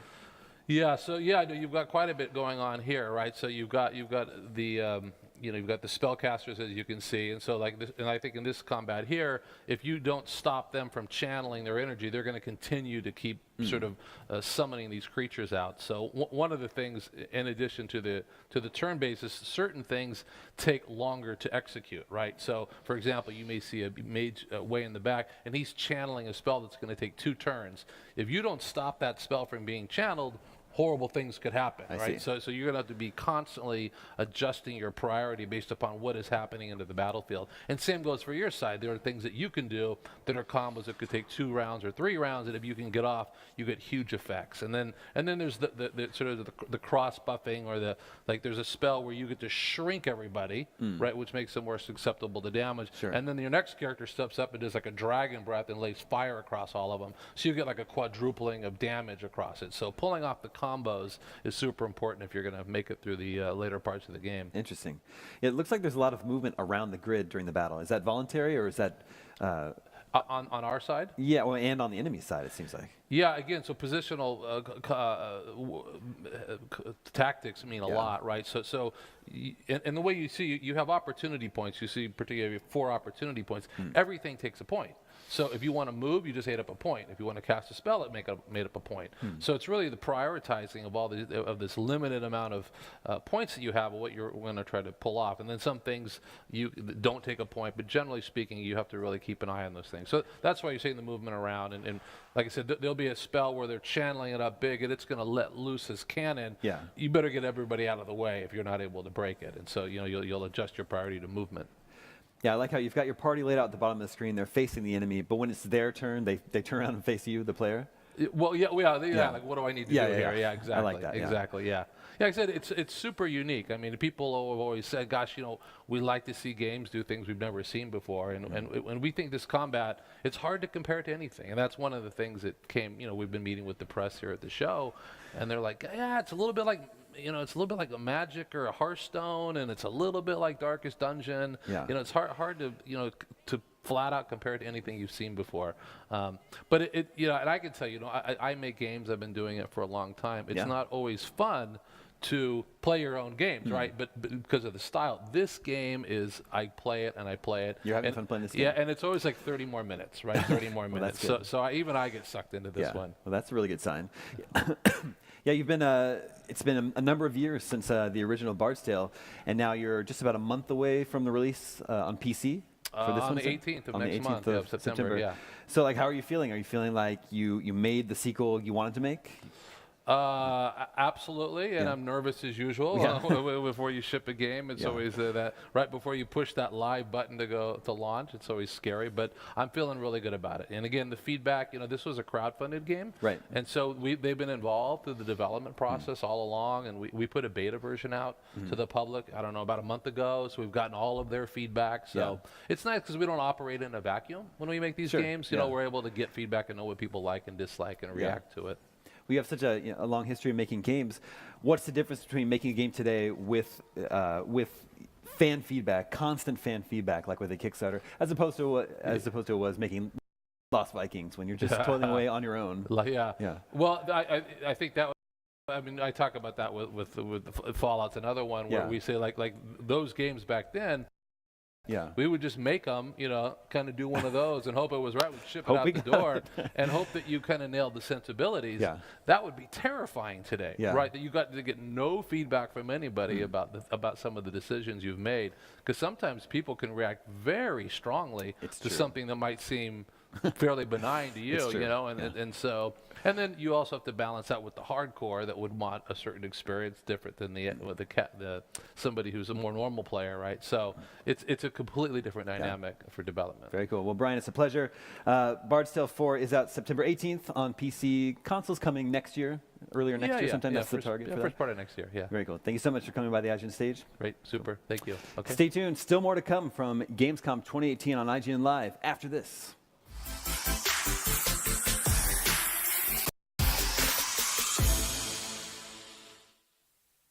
IGN is bringing the gaming world to Instagram. Follow us for custom original content, a good laugh, the latest gameplay, art from the gaming community, and more. The IGN app is the best way to stay up to the minute on what you love. No matter what you play, create the custom feed and filter what you want to watch. Live streams have never been easier to find. With a floating video player on iOS, you can keep watching the live stream as you read other news. World premiere trailers, and the biggest games. Download the IGN app from the iOS or Android stores now. Sign up for notifications and we'll alert you the second news breaks. Not only is IGN the world's biggest media brand for games and entertainment, but we also have a team of some of the world's biggest fans of your favorite franchises. From breaking news and exclusives, never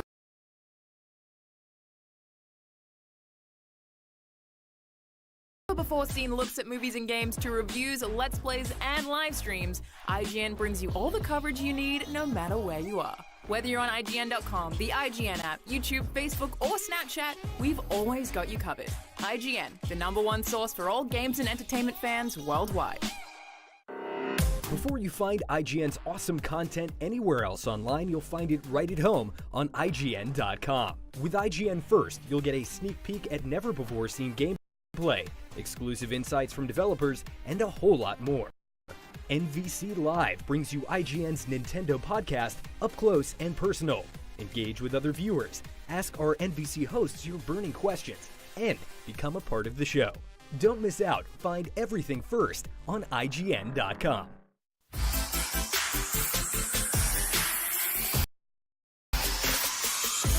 Welcome back to IGN Live here at Gamescom 2018. We are talking about The Crew 2, which came out a few months ago, but you just announced your first free update. That's amazing. Yeah. It's very exciting for us. It's true. We released the game almost 2 months ago. Yes. And but it's a very strong commitment we made to the player even before we launched that our game would be a very long-running game and with lots of new content and lots of activity, and get our update. Yes. Our first free update, which is coming on September 26th, is our first big milestone in that direction. So what are these hoverboards? What are we looking at? Hovercraft.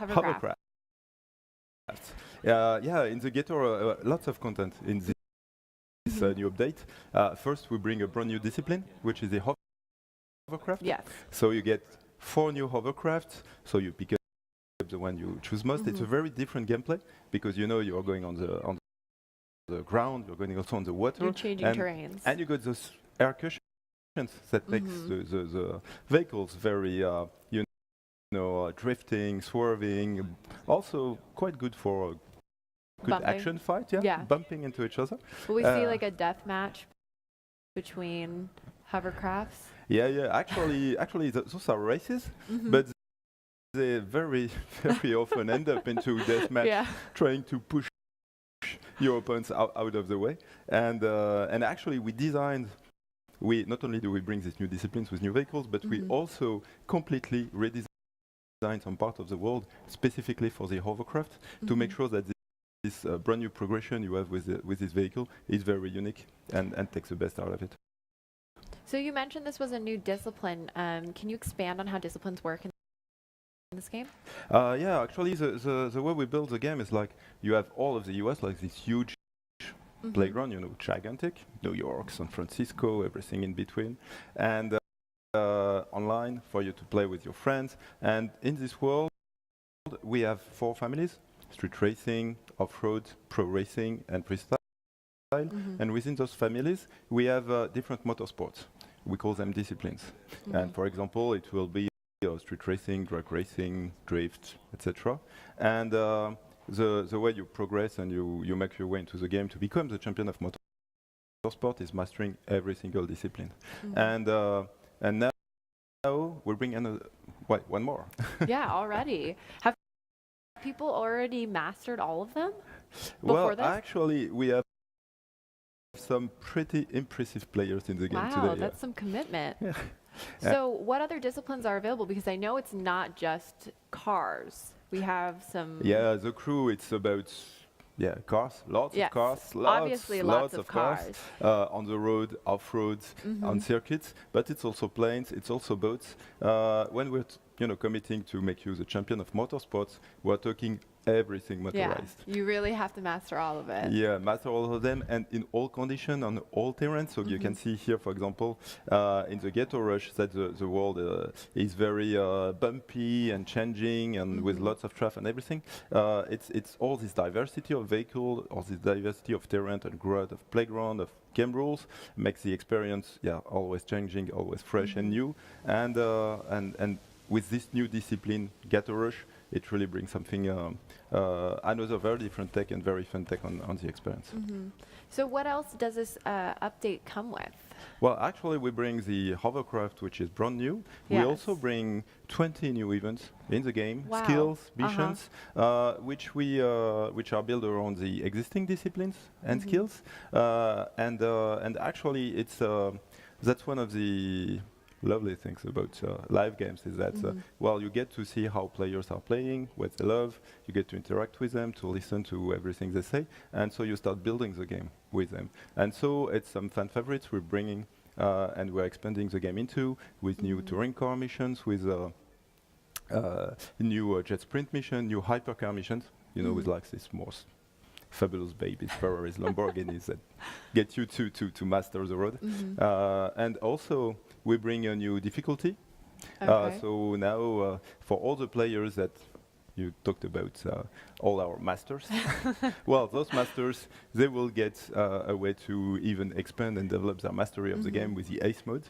And with this Ace mode, we bring, all our performance customization system is based on loot and rarity of the parts. So you play and you try to get the max out your car to get the best perks.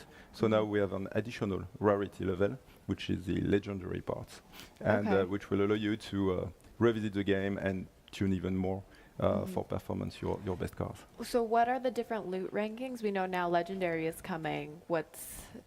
And so we have the way we build the loot. So you have the command part, and then the rarity increases. And as the rarity increases, then you get additional perks.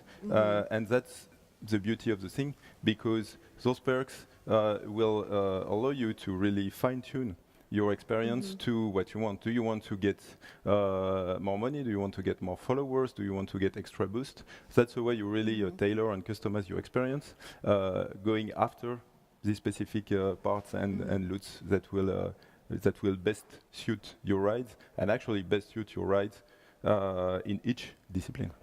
So, okay.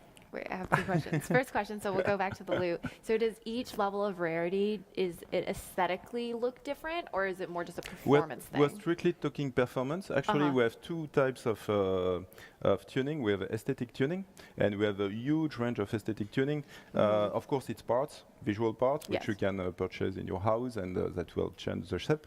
It's also, we have the livery editor, that allow you to actually build very specifically, and our players are super creative with that. Oh, I'm sure. And actually, it's one of the super cool feature we brought with the Crew 2, because not only can you create your liveries, but you can also browse all the liveries created by other players, and in your turn purchase them and choose them. And so we have lots of activities, lots of pictures created by the players, shared all over the world. We are actually making contests with them to get the nicest car. So all those visual aesthetics, we have a very wide diversity, and in our online world, when players start to ride together, make gatherings and everything, it makes all the more sense. So you mentioned, I mean, that's such a huge community thing, or a huge thing in this community is showing off kind of like your ride and how you're customizing it. And there's a new thing called home spaces in the Crew 2, correct? Yeah. Can you expand on what that is? Actually, we have the Crew. It's all about exploring the US with your rides, but there are some places where you actually get out of the car. So it's the headquarters for each family, in which you will be able to actually go discover the community, discover all the vehicles, the disciplines, and actually see other players around you and interact with them. And you also have your house. And actually your house, it's one of my favorites. We in previous games, we used to have a house, and it's some stuff we've wanted to bring back for a long time. Yeah. And because it's you know what, one of the stuff I love is collecting.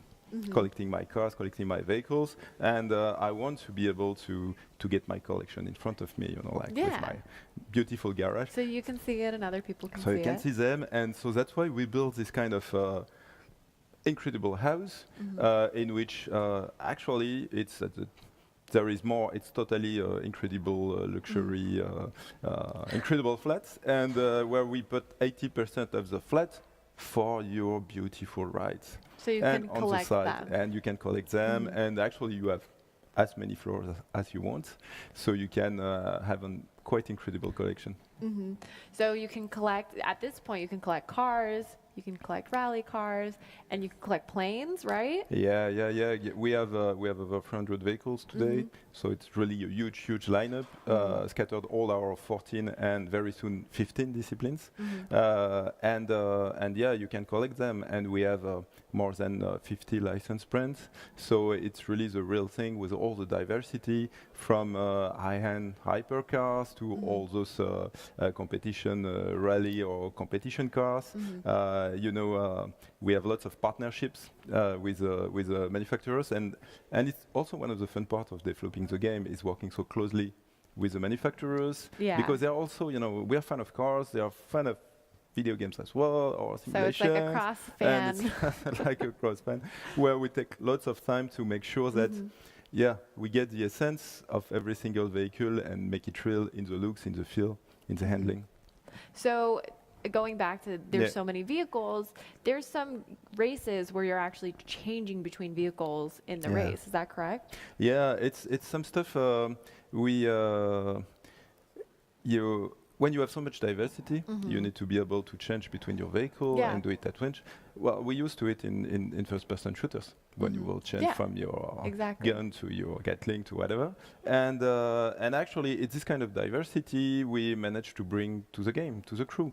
And for us, it became obvious that we must bring this fast change. We call it fast fav between the vehicles. So that at any one time, I'm driving my car. I want to fly over. I just click.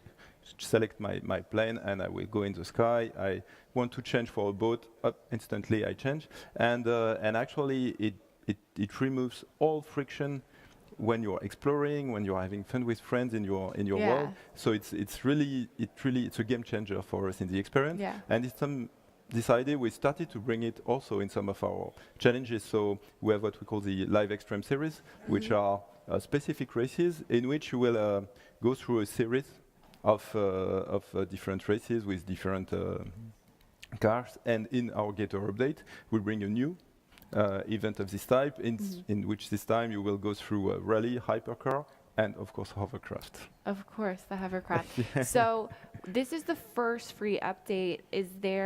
What are the plans for post-launch support? Our plans for post-launch support are to make sure the game is always alive.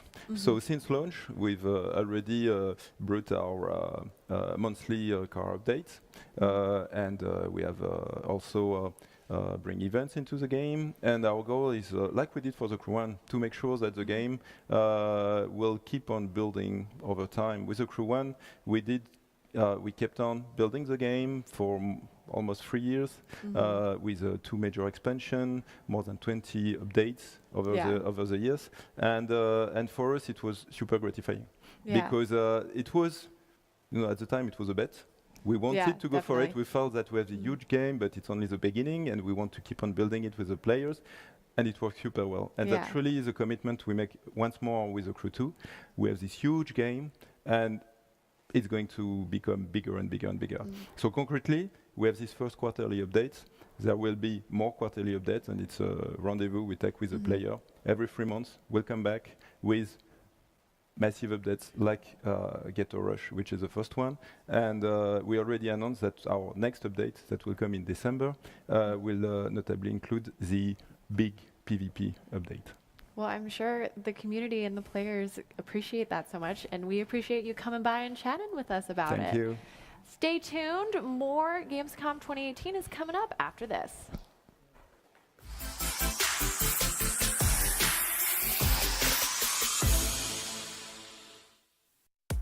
The IGN app is the best way to stay up to the minute on what you love. No matter what you play, create the custom feed and filter what you want to watch. Live streams have never been easier to find. With the floating video player on iOS, you can keep watching the live stream as you read other news. World premiere trailers and the biggest games. Download the IGN app from the iOS or Android stores now. Sign up for notifications and we'll alert you the second news breaks. Before you find IGN's awesome content anywhere else online, you'll find it right at home on IGN.com. With IGN First, you'll get a sneak peek at never-before-seen gameplay, exclusive insights from developers, and a whole lot more. NVC Live brings you IGN's Nintendo podcast up close and personal. Engage with other viewers, ask our NVC hosts your burning questions, and become a part of the show. Don't miss out. Find everything first on IGN.com. IGN is bringing the gaming world to Instagram. Follow us for custom original content, a good laugh, the latest gameplay, art from the gaming community, and more.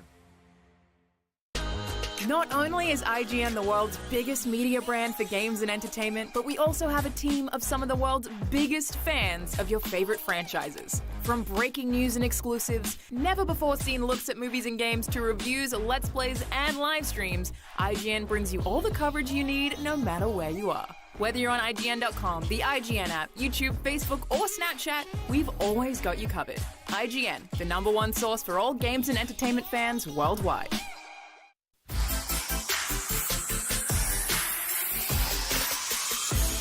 Welcome back to IGN Live at Gamescom 2018. I'm James Duggan, and joining me is John Block, executive producer of 4A Games, to discuss Metro Exodus. Now, John, your beard is looking long and full, more so than when we last spoke, so that must mean that Metro Exodus is getting closer and closer to release. So tell us what we're going to be looking at. You brought some gameplay for us. Yeah, so we're showing off a new level here at Gamescom, and it's we call it the Taiga, and it's takes place in a forest environment. It's thousands of kilometers away from the Moscow city center, and takes place during the season of autumn. So as you can imagine, because the journey over this, through this game takes place over the course of a year, and we see all 4 seasons, this level is actually pretty far along in the game. That's exciting. So previously Metro, obviously the core of the franchise is underground, subterranean, but now we're venturing out into Russia, and you've chosen seasons to articulate that. So are we going to be seeing the same environments in different seasons, or is it just going to kind of time-wise move along in terms of seasons as we're playing? So all the different environments that you'll come to in Metro, all the different locations you'll come to in Metro Exodus are going to be unique. They're going to be different. They're going to be all sorts of different types of places. And when you arrive at these places, it's going to be a different season because it's a long train journey. It takes a long time to travel across Russia by train, so each environment's unique, and the environment is in that season at the time, and this one being autumn, you get to go around in the forest environment. You see all these new colors and trees, and the sun's out and things like that. They're very unique new experiences. For Metro, for the Metro series, where in the past it was all nuclear winter, cold, covered in snow and ice and everything. So it's really been a cool addition, I think, to the series, to bring in all these different seasons where we can show different sides of what life was like, in post-apocalyptic Russia. So a core pillar of the Metro franchise is, of course, the very creative weaponry, some of it being cobbled together, some of it being pre-war, and that stuff is generally more valuable. Here we're seeing a crossbow, and you told me before the interview that we've seen a pneumatic crossbow, and I definitely remember the ball-bearing weapon, but this one is a traditional crossbow. What can this do in terms of its variants? Can I shoot different bolts? What does it mean in terms of gameplay? Yeah, so this is the Helsing. It's a weapon that's been in the series before. In various different configurations, fired bolts, usually by pneumatic, actuators. Yeah, and this time, you're seeing in this footage here, it's actually fired by a bow. There's different upgrades that you can get to change how it fires, to change the magazine size. They'll fire regular bolts and explosive tip bolts, which we showed off for the first time in the E3 announced trailer last year. And in the E3 demo that I played, I came up against some fanatics in kind of a church environment, and I was fighting them in a very conventional stealth/loud Metro sense. And at some point, they surrendered, and I didn't know what to make of it. I just kept shooting because I was like, I've never seen this happen before. Is this some kind of trick? But it's not. And that actually affected how they reacted to me in the future. So what do those moral decisions mean in terms of the weight of the story? Something that's always been really important to us when making Metro games is immersion, atmosphere, making the player feel like they're actually stepping into the shoes of Artyom and playing as him and developing his personality and determining who he is, what kind of person he is, based on the actions of the player. So that's something that's been a staple of the series, throughout all 3 games.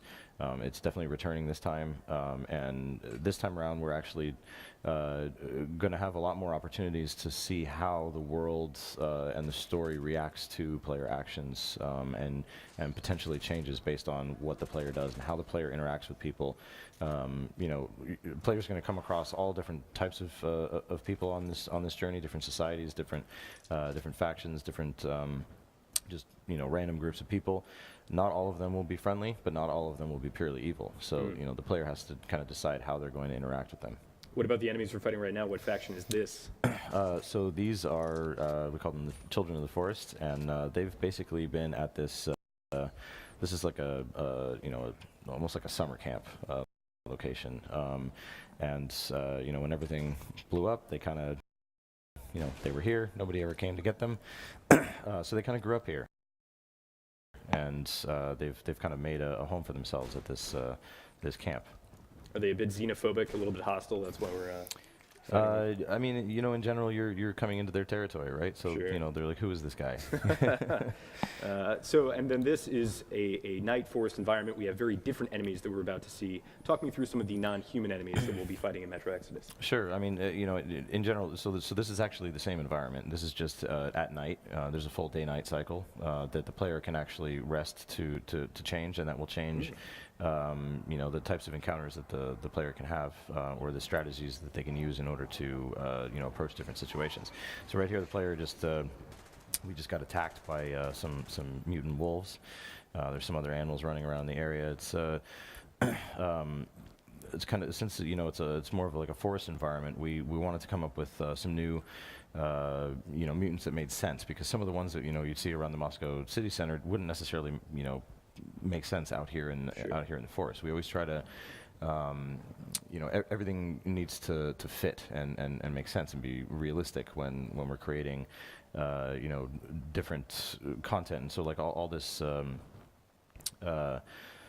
all the humans and the monsters that exist in this area, we spend a lot of time thinking, who would actually live here? How did they come to be at this point? What grew up here? What mutated here? It's all very in-depth thought process that we have when it comes to making sure that everything is really, really accurate, which feeds into that immersion. One of my favorite parts of Metro is the concept of not really playing the HUD, instead having the HUD integrated into various parts of your kit. So tell me, we have a lighter up. What other elements are we seeing on screen right now?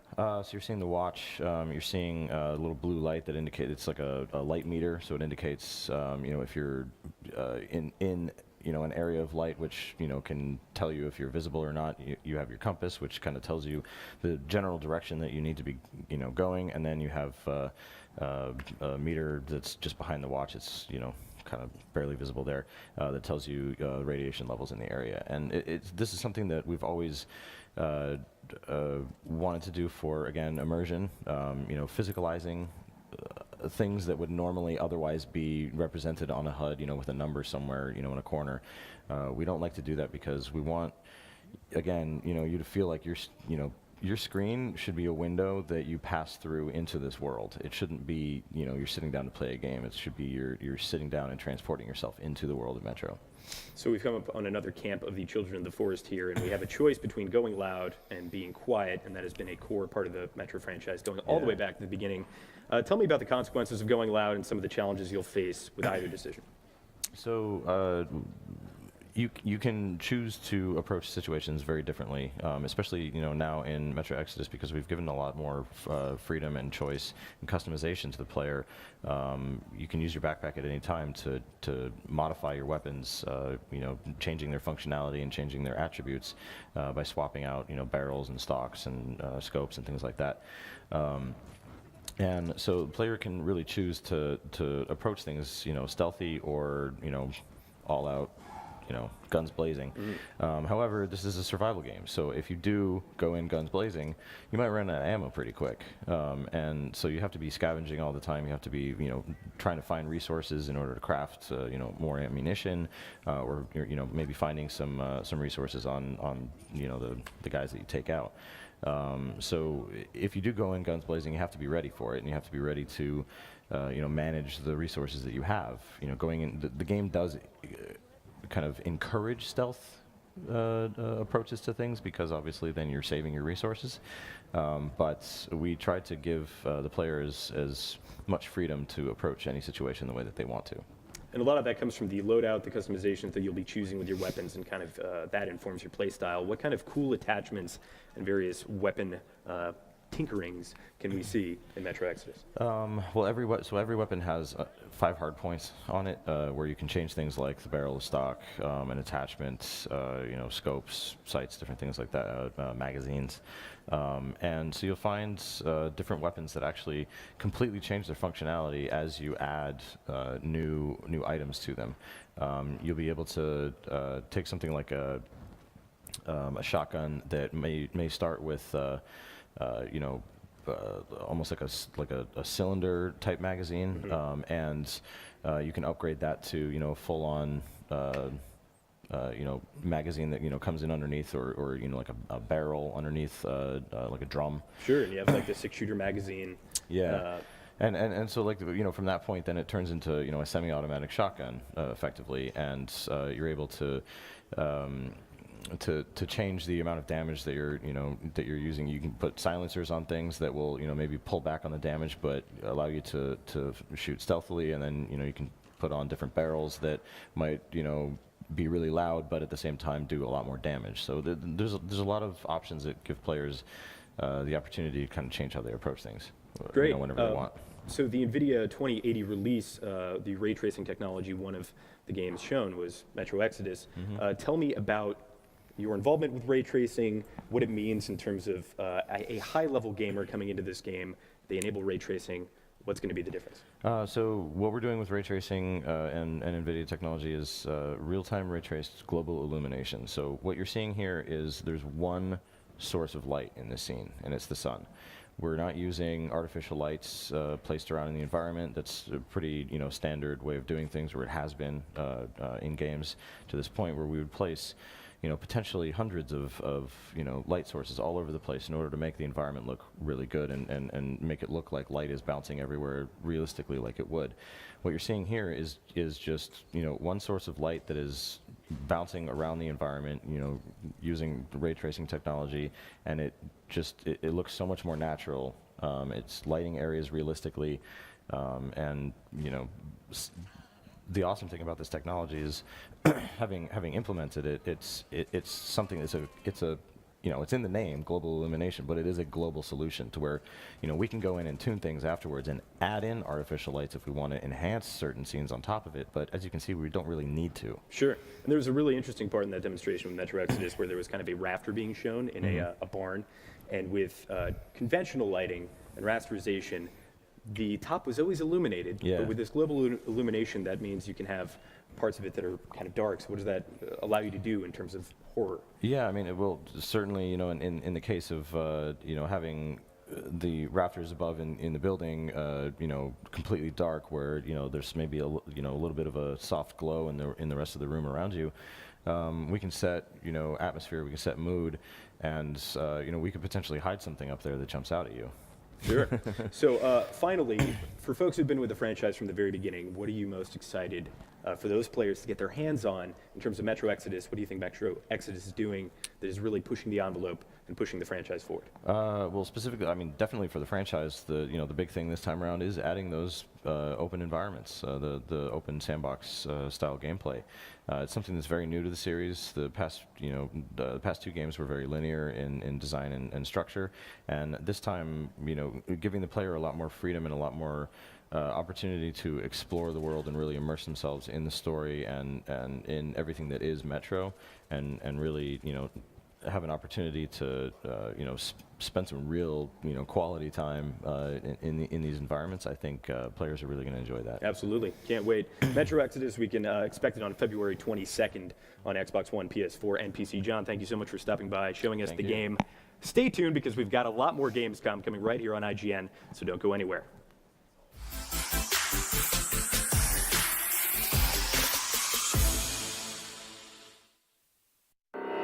Before you find IGN's awesome content anywhere else online, you'll find it right at home on IGN.com. With IGN First, you'll get a sneak peek at never-before-seen gameplay, exclusive insights from developers, and a whole lot more.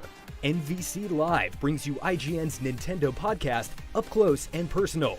Engage with other viewers, ask our NVC hosts your burning questions, and become a part of the show. Don't miss out. Find everything first on IGN.com. IGN is bringing the gaming world to Instagram. Follow us for custom original content, a good laugh, the latest gameplay, art from the gaming community, and more. Not only is IGN the world's biggest media brand for games and entertainment, but we also have a team of some of the world's biggest fans of your favorite franchises. From breaking news and exclusives, never-before-seen looks at movies and games, to reviews, let's plays, and live streams, IGN brings you all the coverage you need no matter where you are. Whether you're on IGN.com, the IGN app, YouTube, Facebook, or Snapchat, we've always got you covered. IGN, the #1 source for all games and entertainment fans worldwide. The IGN app is the best way to stay up to the minute on what you love. No matter what you play, create the custom feed and filter what you want to watch. Live streams have never been easier to find. With the floating video player on iOS, you can keep watching the live stream as you read other news. World premiere trailers and the biggest games. Download the IGN app from the iOS or Android stores now. Sign up for notifications and we'll alert you the second news breaks.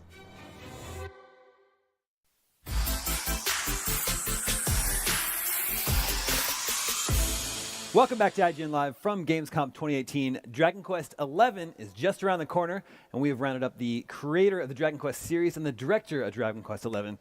Thank you so much for coming by the IGN stage. ようこそ IGN ステージでありがとうございます。 And thank you, Becca, for translating today. Yeah, you're very welcome. So, what are you guys showing off at Gamescom this week? じゃあ今回のゲームズコムでどういうところを見せてますか?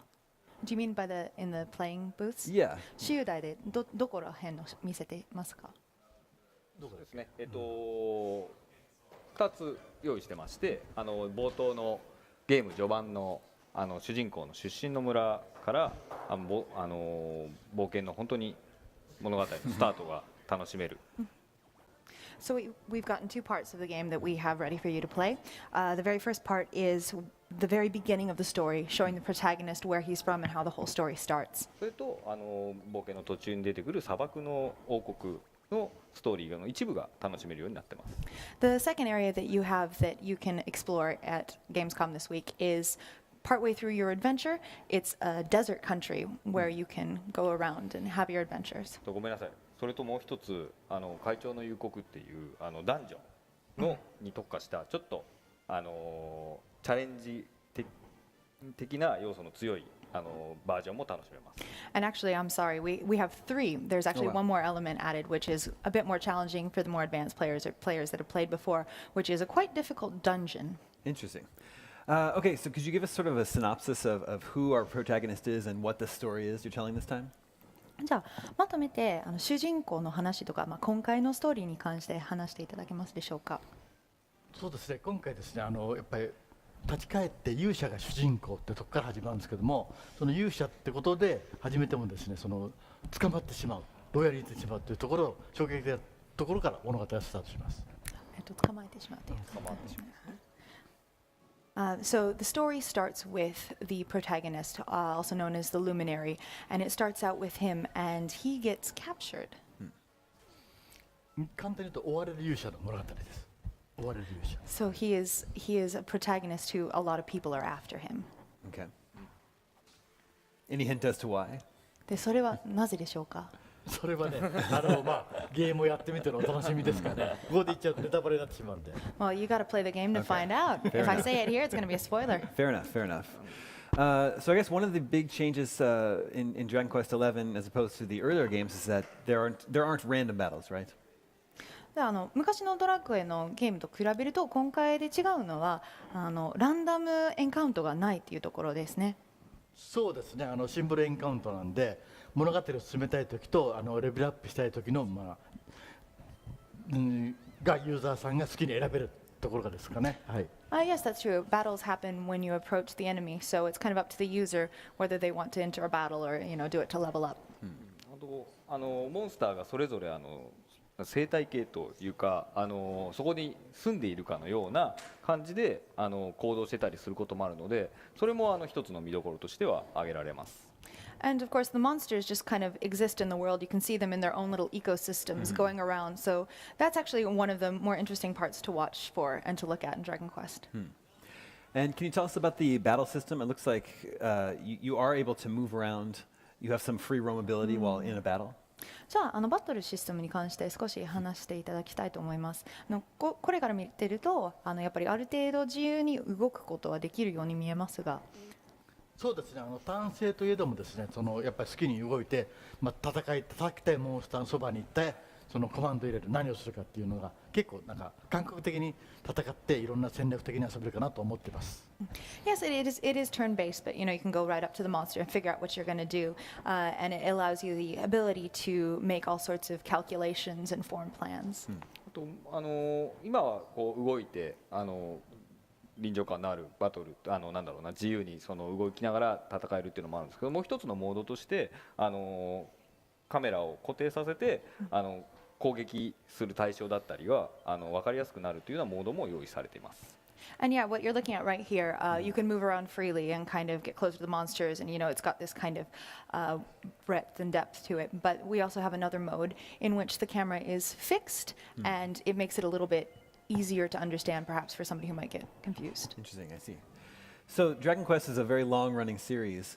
What's it like creating a new Dragon Quest for a modern audience? Do you feel like you have to approach it much differently than you did way back at the original games? ドラクエシリーズというのは非常に長く続いているシリーズなので今回は現代のオーディエンスに向けて新しく作るということでアプローチを変えなきゃいけなかったところはどこかありましたか？そうですね。やっぱり11ってことなんで、これまで集大成プラスバンなんで11新しい出発点ということを意識してですね、全く新しいユーザーにも遊んでもらえるように遊びやすく。プラスユーザーにはいろんな過去のオマージュを入れたりとかして、両方の人たちに遊べるように作ってます。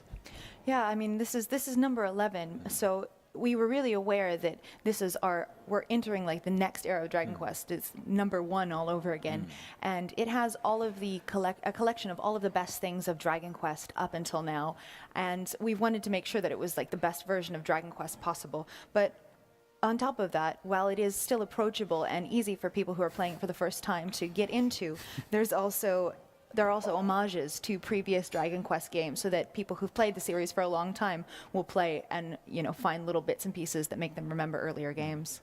質問と若干ずれるかもしれないですけど、今回の海外版に関しては日本版にはなかった機能を入れて、より海外のお客様に馴染むようなゲームデザインにしてたりします。And this might be a little bit different of an answer than the question that you were asking, but this time for the overseas version, we've actually added some functions in that make it a little bit more familiar or perhaps easier to get into for Western players. Interesting. 簡単に紹介すると、ボイス機能がついてたり、ダッシュ機能がついてたり、あとメニューを見やすく改善されてたりとか、一人称のカメラでより好きなシーンを選べたりとか。選んで写真が撮れたりとか、そういった風に日本版から改良されています。And to give a very simple outline of what those new features are. Firstly, we have, of course, the voiceovers that have been added. We have a dash feature that's been added. The menu has been made a little bit more westernized and perhaps easier to look at. In addition to that, we also have an option of a first-person camera, which allows you to kind of change the perspective with which you see the world. So those are the functions that we've added to the Western release. Interesting. Yeah, I understand the language track is entirely new. The original Japanese game is text only. Why make that? It's a pretty significant addition. Do you feel like Western audiences really expected to have full voice acting? そうですね、一番、目立つっていうものはやっぱりキャラボイスを追加したこと、それはかなり大した追加だと思うんですが、それはなぜ追加することになったんでしょうか。欧米のオーディエンスはそれを期待してたからですか。日本語はすごい微妙なニュアンスを使えられる言語なんですけども、やっぱり英語はシンプルなんで、その辺は言い方とか演技とかそういうことが必要だろうと思ったんですね。その方がよりキャラクターの感情が出せるかなと。Japanese is quite a nuanced language, and there are a lot of things that you can express in text that English, as perhaps a more simple language in some ways, kind of relies upon tone of voice and emotion expressed in sound. So I thought that it was really important to add that element to the English version of the game or the other Western versions of the game in order to add those nuances back in. でボイスをつけることにも関連するんですけども、そのローカライズをするにあたってよりその世界観を臨場感のあるものにするためにキャラクターの名前を変えたりだとか地域の訛りですねを出したりだとかそういった工夫をしながらよりなんですかね、たくさんの人にその没入感というんですかねを与えるような工夫をしながらローカライズをしてたりします。In addition to that, in the localization of the game, in order to really give it the feeling that we wanted it to have, we added in, we changed the names of the characters from the Japanese versions. For the different regions that characters were from, we gave them accents and kind of gave a more immersive feel to the game. It's more like a world adventure. Interesting. So we were just seeing some footage of a character named Sylvando that seemed pretty important. What can you tell us about that character? 先ほど見てた動画の中でシルビアが出てきたと思いますが、彼に関して何か情報とか聞きしたいんですけど、何か言えることはありますでしょうか。そうですね、ちょっと変わったことに見えるかもしれないですが、それが彼の騎士道なんですね。騎士道っていうところをすごく重んじているキャラクターです。すみません、騎士道。なんだ。So he might look kind of strange, but he's got this like knightly thing going, and that's really like at the very core of who he is. I see. Okay, one more question before we let you go. You mentioned earlier that Dragon Quest XI includes all the best parts of Dragon Quest. In your mind, what are the best parts of Dragon Quest? で先ほど堀さんがおっしゃってたことなんですが、今回のドラクエの中には今までやってきたドラクエの一番いいところをかき集めたっていう、言い方を集大成でおっしゃったかと思うんですけれども、個人的にその、一番ベストのところはどこですか？そうですね、これはね、それぞれすごいシーンに思い入れがあって、僕からすると先入観与えてしまうんであんまり言いたくないですね。それはお客さんに自分なりのいいところを見つけてほしいと思います。I mean, yeah, you go back and there are just so many memorable parts of the game and so many memorable scenes. And I don't want to say too much about it because I want people to be able to go through it and find these things for themselves. 実はシーンが一番いいんですけど、それはActually, that scene is the best scene, but not that scene. Whoa. I can't really, so mysterious. Well, we are very excited to play the game. Luckily, we don't need to wait too long. It's out September 4th, so thank you so much for coming by the IGN stage here at Gamescom. もうそろそろ発売するということで、もうそれを見るまではそんなに待たなくても大丈夫なので、楽しみにしていますよ。本当に今日来ていただいてありがとうございました。ありがとうございました。Thank you. Stay tuned. More to come from Gamescom 2018 here on IGN Live after this.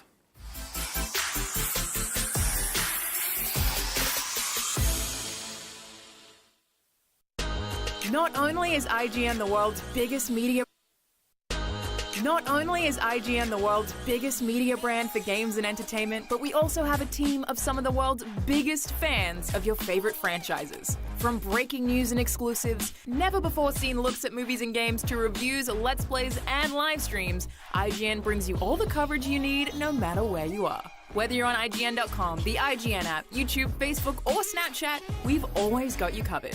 IGN, the #1 source for all games and entertainment fans worldwide. IGN is bringing the gaming world to Instagram. Follow us for custom original content, a good laugh, the latest gameplay, art from the gaming community, and more. Before you find IGN's awesome content anywhere else online, you'll find it right at home on IGN.com. With IGN First, you'll get a sneak peek at never-before-seen gameplay, exclusive insights from developers, and a whole lot more. NVC Live brings you IGN's Nintendo podcast up close and personal. Engage with other viewers, ask our NVC hosts your burning questions, and become a part of the show. Don't miss out. Find everything first on IGN.com. The IGN app is the best way to stay up to the minute on what you love. No matter what you play, create the custom feed and filter what you want to watch. Live streams have never been easier to find. With the floating video player on iOS, you can keep watching the live stream as you read other news. World premiere trailers and the biggest games. Download the IGN app from the iOS or Android stores now. Sign up for notifications and we'll alert you the second news breaks.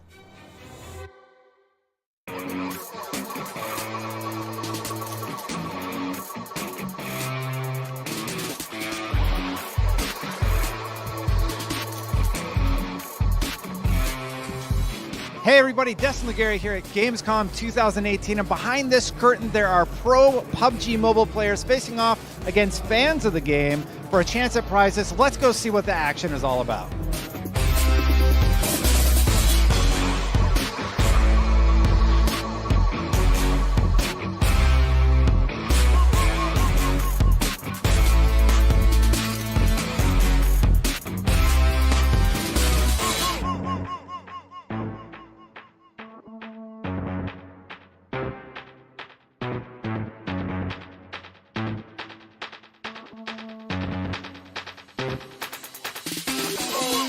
So that's what's up with PUBG Mobile at Gamescom 2018. Thank you so much for watching, and for more on all things gaming, keep it right here on IGN.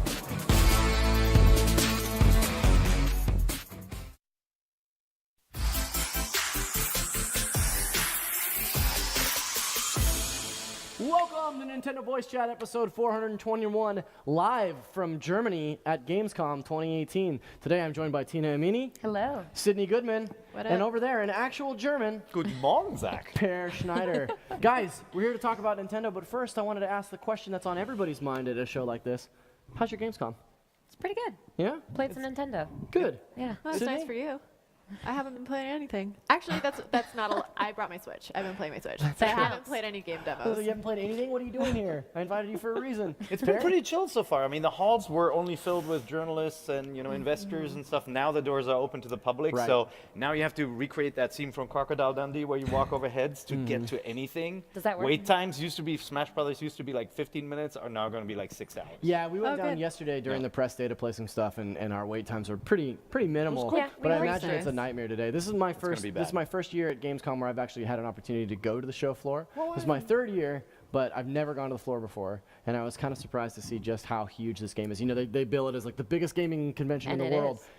For good reason, right? There'll be Like- multi-hour lines for Splatoon 2, which is available on your Switch right now. Yeah, Yeah, I mean, that happens at PAX if you 83 want the too. real Gamescom experience, you heard it here first. Play Splatoon 2 as soon as you can. Just run right out there and do it. Guys, a lot of Nintendo news coming out of Gamescom.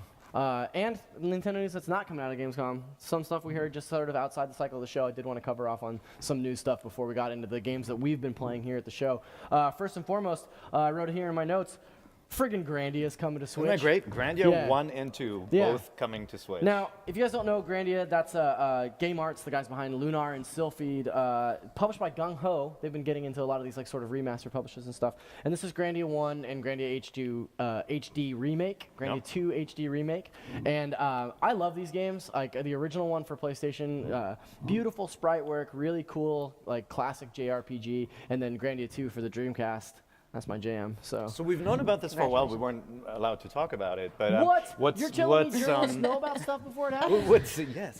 What's happening now? I think the Vita obviously is not a vibrant platform in Japan anymore, and the Switch is sliding in, and it's becoming the RPG machine. Right. At the same time, like Famitsu had a report on Langrisser, the classic Mega Drive, Genesis games, also coming now out to Switch in full remake. So I think you're going to see a lot of bygone JRPGs making the transition to Switch, which is awesome. Not only that, but a lot of like the niche RPGs that were showing up on Dreamcast, PSP and Vita, things from Atlas or Game Arts, like things like that. So that's really exciting that we get these like really niche sort of RPGs coming to Switch. So here's hoping for Ogre Battle, of course. Oh God, Tactics Atlas. Ogre. What if they brought Let Us Cling Together? I want 64. Really? Give me Ogre Battle over 64. Tactics Ogre? Yes. Not every day. You're not a Matsuno fan? No, it's good. Write it down. There's still 2 days left to Gamescom. That's you right. might have your chance. Come on, Atlas, get with it. I want it. Okay, so next up on the list, we heard that Telltale's bringing the entire Walking Dead series over to Switch. First season is dropping on the 28th. That includes 400 days. And it's coming out for $24.99, which I think is a little bit steep. Tina, you and I were talking about this a little bit last night. Yeah, I mean, they're such bite-sized seasons, but at the same time, I guess at season 4, and considering that I imagine, would that include season 4? No, it doesn't, does it? Then, It's I seasons. take it all back. It's Wait, so definitely is that too pricey. price just for the first season? Yeah, $24.99 just for season 1, I and then thought- seasons 2 and 3 drop later this year. So. Oh, Yeah, I thought that's you were saying pretty steep. $25 or $24.99 for all Everything. of them. I was No. going to say, Yeah, how then that would be cheap fine. did you want it to be? Because they're about like every episode is about 2 hours long, I would say, if I Yeah. recall correctly. And this first season was excellent, but that's not even it's so old at this point. I don't know. Exactly. Yeah. Yeah, I don't know. I feel like you can get the entire first season for much cheaper on other platforms. So $24.99 Yeah. kind of feels steep to me. I don't know. What do you think? But I am in. Sorry, you just. That's okay. I just pointed in that general direction. So you You guys count as one human now. You guys We're are all just, the way like, over there on that morphed side of the into one stage. thing. Take the ball and run with it. Yeah. I was gonna say because I played the first season and then I just never had time to keep playing, and I'm really into playing it on a mobile platform. Same. So I Yeah. played the first season on my iPhone way back when that was like a novelty, and now it's kind of nice to think, okay, this is a perfect excuse for me to go back through seasons 2 and 3. Now, Well, a question to especially- the panel before we go too much further: will I actually go back and play seasons 2 and 3? Never. I think you could totally pass on it and be No, fine. Pierre's right. I absolutely won't. It's not going to happen. I mean, you've been away from your Switch. You've been working very hard here. You've Thank been you. away from your Switch for like a week, and about 20 games have dropped. I've played all Like, those games actually. You so. you have not. Me and Brian Altano. Nope, Yeah. not true. It's a good But, point, though, especially because it's on Switch and there's so many other things to play. Why would you? Especially you could just do like a Yeah. little recap online and be fine. But if you're a fan of good comics, and Walking Dead season 1 was really, really cool. It Yeah. kind of defined the new adventure genre. Kind of like the resurgence of like the point and click adventure style. But yeah, we'll see what the market will bear. Like a lot of these games are coming back at very high prices. We talked about Diablo being full price too, Right. and that's a game from what, like 2011? Yeah, Or, 2012, I think. 2012, yeah. It's been a while, and so we'll see if Switch owners will pony up the big dollars, or if it's going to push down the prices over time. Yeah. I guess if they want to have all of their decisions carry over into season 4 and play on Switch, Yeah. you got to pay the Gotta price play for it. that. Gotta play Your it Switch first. will remember that. Yeah, Mhm. your Switch Exactly. will. Give me The Wolf Among Us on Switch, and I'm all there. Yeah, The Wolf Among Us, Tales from the Borderlands. Like, I'm interested in some of those Telltale series more so than The Walking Dead because, like I said, I did fall off. I think they'll all come. I mean, once they've got the engine running, I think it's very easy for them to port. It's just about whether there's demand for them. Sure. Well, apparently they're bringing the first 3 no questions asked, so I guess they see that the demand is possibly there. Yep. So, right on. Moving along, this one's really quick. Luigi's Mansion gets a release date. That's October 12th in North America and October 19th in Europe. 3DS though. Right. Yes. That's true. It's coming to 3DS. This is the original Luigi's Mansion for GameCube, coming to the 3DS just in time for Halloween. Yeah. You got to get spooky in there. You know what I mean? Yeah. Did you play it on the GameCube originally, Luigi? I had it. It wasn't like a favorite of mine. Really? It was like tough- it was I tough to, cycled like- through it. I Yeah. think my brother bought it, or got it for like whatever he got it for, and I would play it, and I was just kind of like, I could also be playing something different. So I liked it, but it was a fast, kind of small experience. I'm actually looking forward to playing it again on the 3DS. I love that Nintendo keeps the platform alive, even if it's via ports like Captain Toad or this. And then we'll get our WarioWare games, of course, in between. Yeah. I think it's good that it's coming out. I loved Dark Moon. I think Dark Moon is a much better game, Much like bigger a more game, realized version of this game. Yeah. So it almost seems like a step back to me that they're bringing Luigi's Mansion to the 3DS. But then again, we talked about last week's episode. The 3DS definitely has legs. There's still stuff coming out through 2019. So we know that Nintendo has a plan to support this platform. And even if it's in the form of how many people owning a 3DS missed this game when it came to GameCube? Everybody. Yeah. No, I mean, how seriously. long ago? What was that? 30 years ago that it came to GameCube? 330 years ago. But it's also it's a shorter game, so I think if they put it on Switch, some people would be disappointed if they compared it with the average length of a Mario game or even Captain Toad or some of the games like that. Yeah. So I think it's good for 3DS. Yeah, I mean, I honestly travel with both my Switch and my 3DS. I you're always bring my 3DS, but I also play all of my Pokemon. I play Pokemon when I travel. Okay. So I always exclusively have my 3DS. when you travel, only when you're on I the road. always play at least one Pokemon game when I travel. What's your Gamescom Pokemon game? It is Pokemon Yellow right now. That's Yep. a good one. Did you get the Pikachu Surf mission? Not The yet. mini game? No, no. Oh, that's my fave. You'll get a remake of that soon, so you don't have to bring your 3DS. I know, but I probably still will. Purist, that's good. I'm a purist, yeah.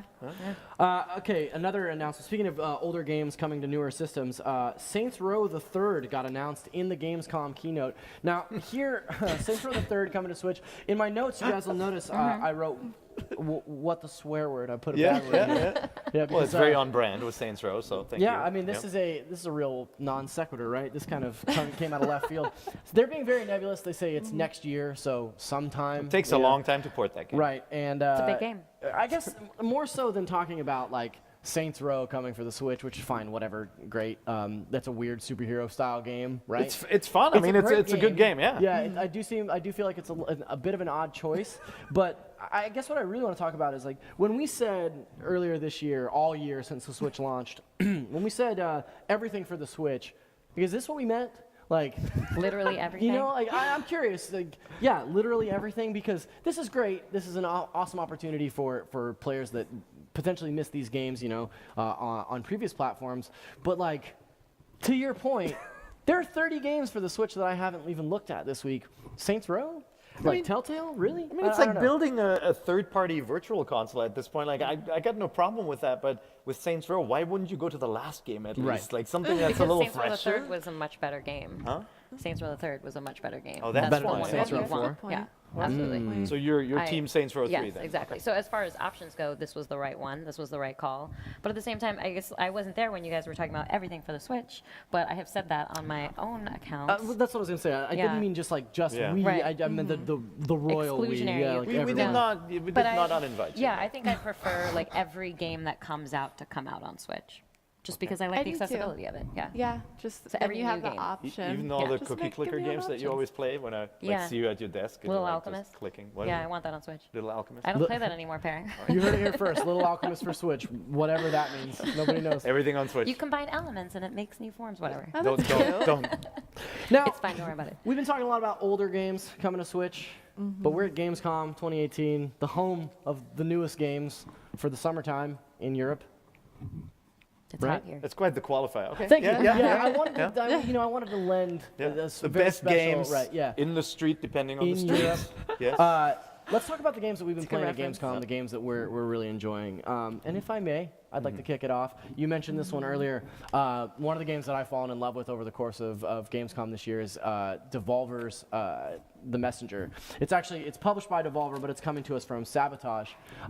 This is a super, super cool action platformer in the vein of Ninja Gaiden.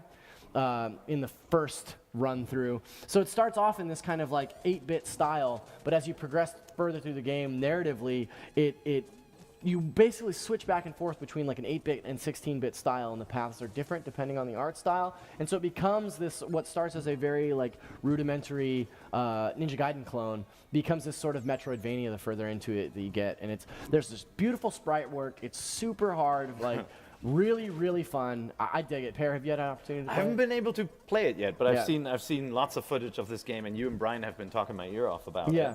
it. It looks really cool. Full disclosure, I was not the biggest Ninja Gaiden fan. I don't know why that franchise had never clicked with me. Unlike Castlevania or any of the other kind of like 8 and 16-bit classics, but Mhm. it looks really cool to me. So it's going to be, there you go. We've got, if you're just listening to this, we've got. everybody. Damon- I'm wearing a T-shirt for the video game, The Messenger. There you Damon go. just came in wearing you a go. Messenger T-shirt, which I'm very jealous of. This is That actually is a really sick T-shirt. Where'd you get that? If you guys know Nina Matsumoto, she's an artist that does like a bunch of artwork for. Is this Fandom? Is this yeah. So she does a bunch of Fandom artwork. She's done some stuff for Shovel Knight, I think. Super cool. I feel like this just turned into an episode of QVC. Yeah. Walking around here. So order now. You get Damon for free. That's right. Yeah. Everybody gets to nobody can hear you. The first 10 orders. Okay. Get out of here. Yeah, Damon Hatfield, no sleep, Damon Hatfield. Thank you, thank you. we run a tight ship up here, you know. So anyway, this game's coming out really soon, right around the corner, August 30th release date, $20. I'm gonna go ahead and give it 10 out of 10? 3 wheels of cheese out of 4 because Okay. I haven't gotten all the way through it, but I really love it, and I think that you should purchase when it comes out. Awesome. Yeah. Yeah, I'll definitely play. Yeah, Tina, Really is this Parrot mentioned this earlier and said that this would look like a mini game. Is this the Oh, kind of game really? that you'd get into? You said that? Yeah. Yeah, No, just I'm like surprised. literally right before we started. Maybe. Well, Tina beats I us in get all the very games that we There you play go. against her, A so. ringing endorsement, maybe. Yeah. I would. I get very impatient with anything involving platforming, but Uh-huh. I'm kind of the Sounds same way, great actually. otherwise. Yeah. Yeah. I actually got to talk to them at PAX East and play it a little bit. I'm very bad. Okay. Not good at all. Yeah. So. Like in terms of the game or just in general? Everything. Okay. It was awful. The whole Sydney thing. Goodman, very bad. Just very bad. Sydney Badman. There you go. There it Play is. on words. But yeah, it looks beautiful and I like the concept of it, but as far as patience in platformers go and my lack of skill in platformers, it's just not really a good mix. Well, you have the 64-bit generation, I feel like, right? Mhm. Like you Yeah, came yeah. up when platformers were sort of not necessarily as in vogue as they are now. So Totally. That makes sense that your thumbs wouldn't be up to speed in terms They're of. not. Right. We also got to play, speaking of getting your thumbs up to speed, Super Mario Party. more like your wrists. Yeah, that's true. Yeah. Well, Yeah? it is Yeah. more like your wrist. I'm bummed to say that those of you watching this episode, we don't have a ton of B-roll of the actual game or the mini games. We just got these young hipsters here playing this this game in this trailer. And we but didn't even actually see this No, dual we didn't see any screen of these. situation. I was just going to ask about that. yeah, they're still not showing that off. You know, No. we saw it behind closed doors at E3 and then immediately leaked that footage, which wasn't cool. But we fixed that. But we did see it in action, but we haven't necessarily gotten any hands on at any other events. I think it would be hard to show the dual screen kind of functionality in a live environment. Yeah, I mean, Yeah. they obviously had it in their trailers, but what we did get to try out was a kind of like a five mini game run where Yeah. we got to play against each other, and I think Tina beat us and everything. Tina did come in number 1. We did play yeah. this game, this Yeah, cooking this is. game. I think this is the one that they show off in the trailer that we Yeah. actually played. So Oh, you have a that one. pan, Right. That's and you one too. flip it.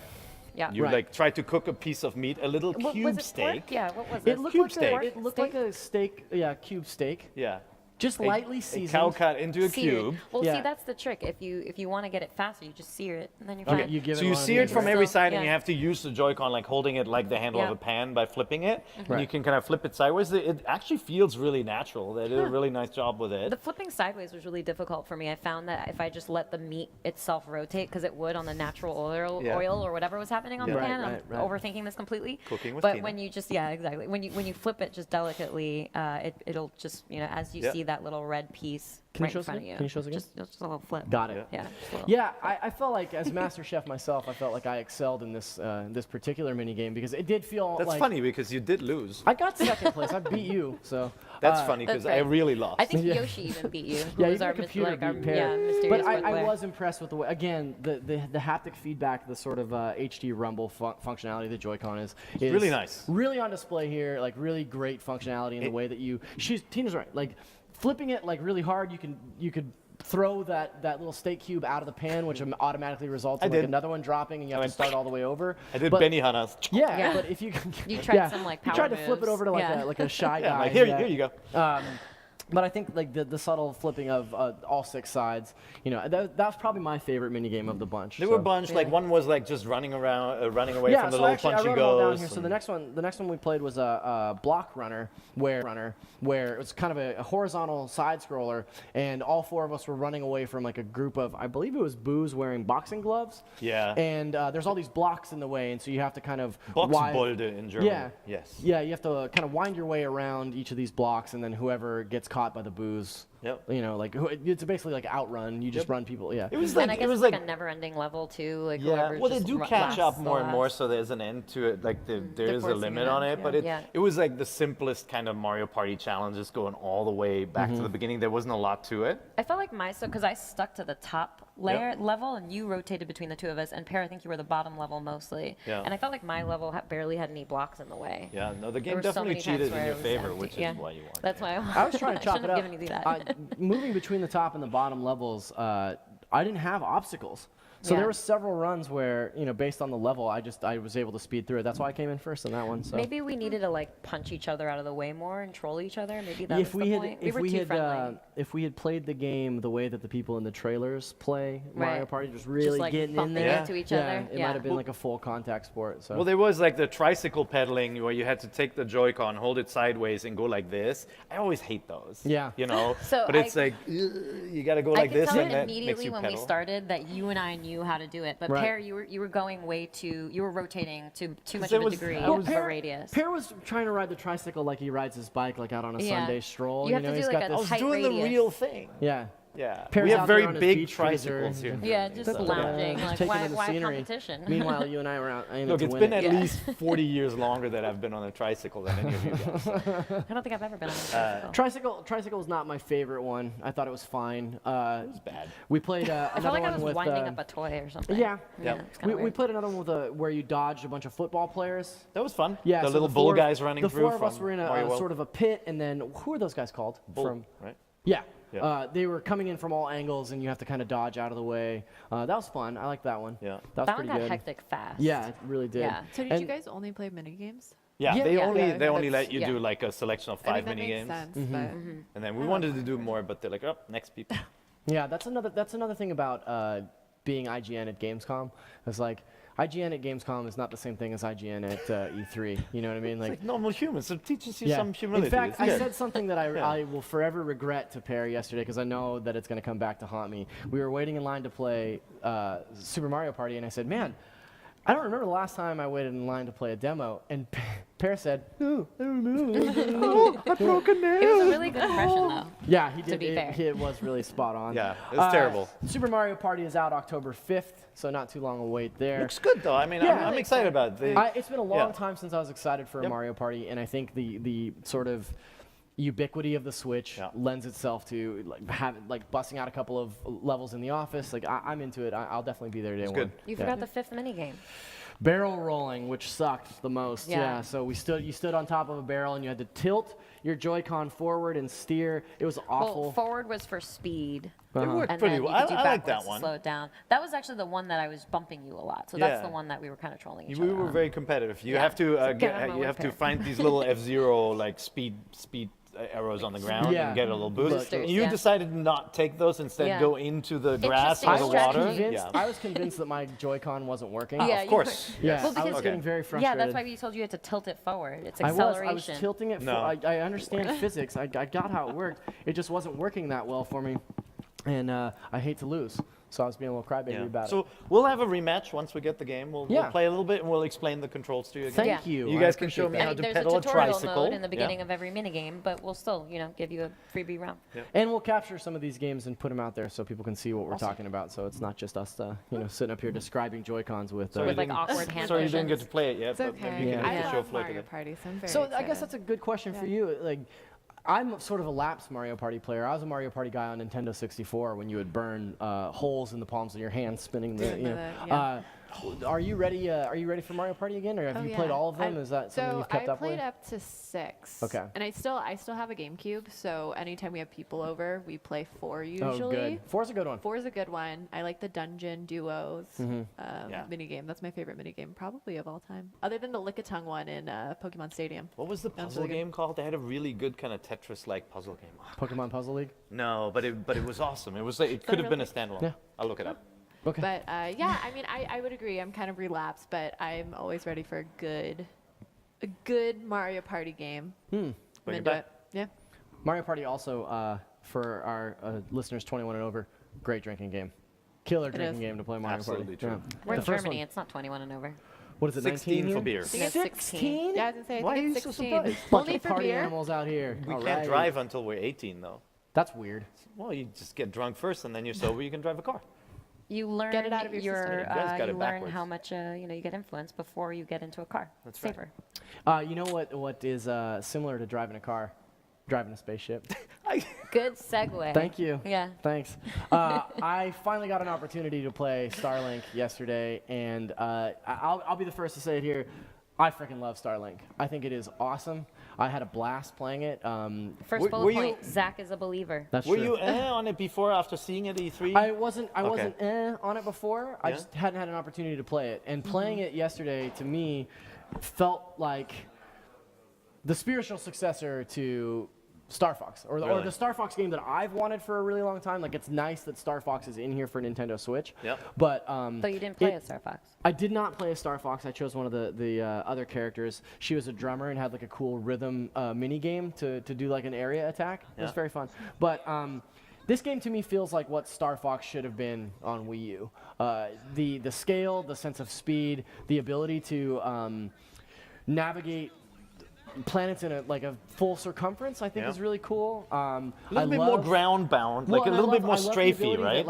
I love the ability that this game gives you, where if you hold the right button on a planet while you're on a planet, you basically magnetize yourself to the ground. So it takes you out of the sky and brings you closer to the ground and keeps you low. So when you're fighting some of the bigger bosses, like my demo ended in this giant sort of spider boss. So when you fight that boss, you stay low and it's much easier to strafe, and it almost feels like a third-person shooter. And then you can bounce back up, Yep. get back into the sky, go to your next objective.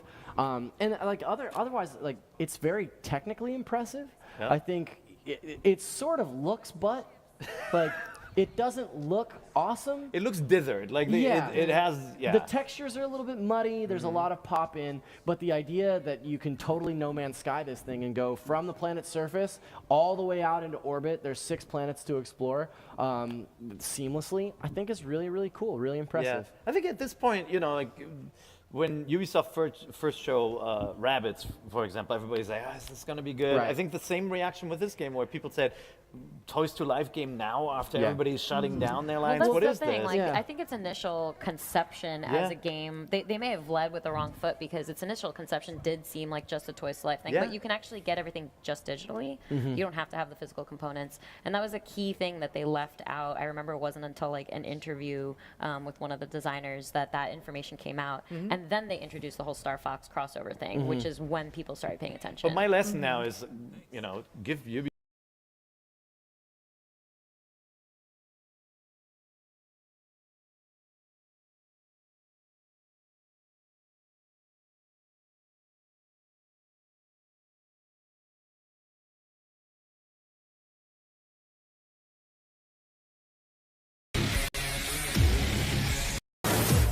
Try not to get us killed on the way there.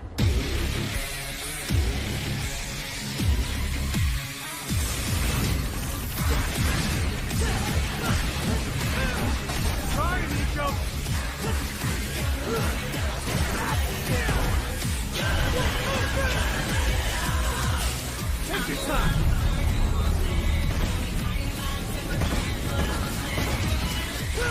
Go home already.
Try not to get us killed on the way there.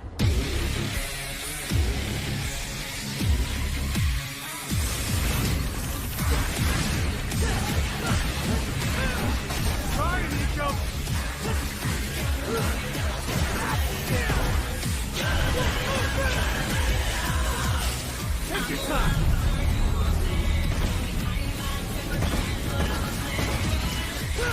Go home already.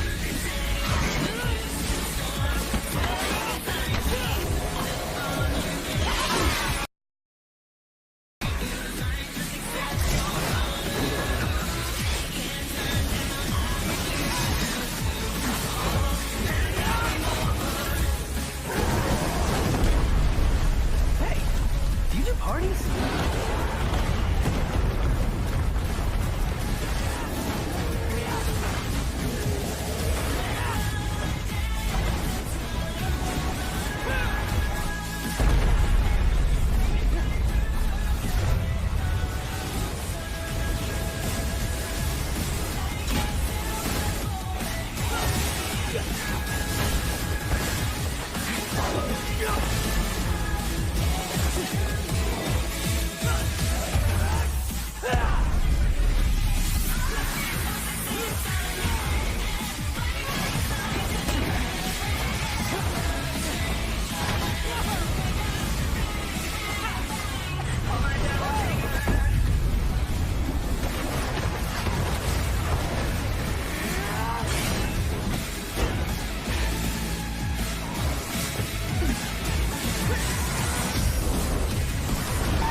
Perfect timing.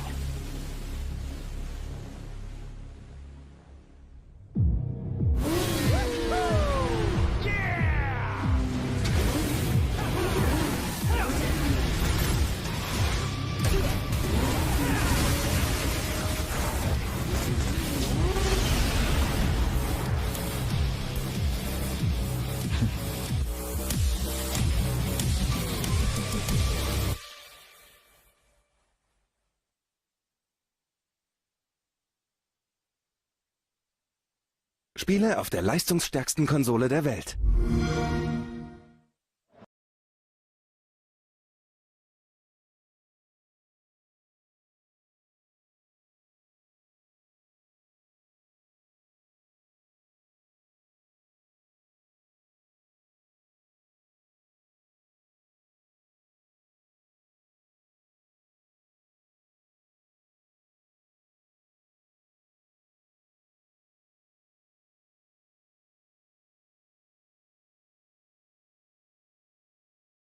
就被一批買家投訴，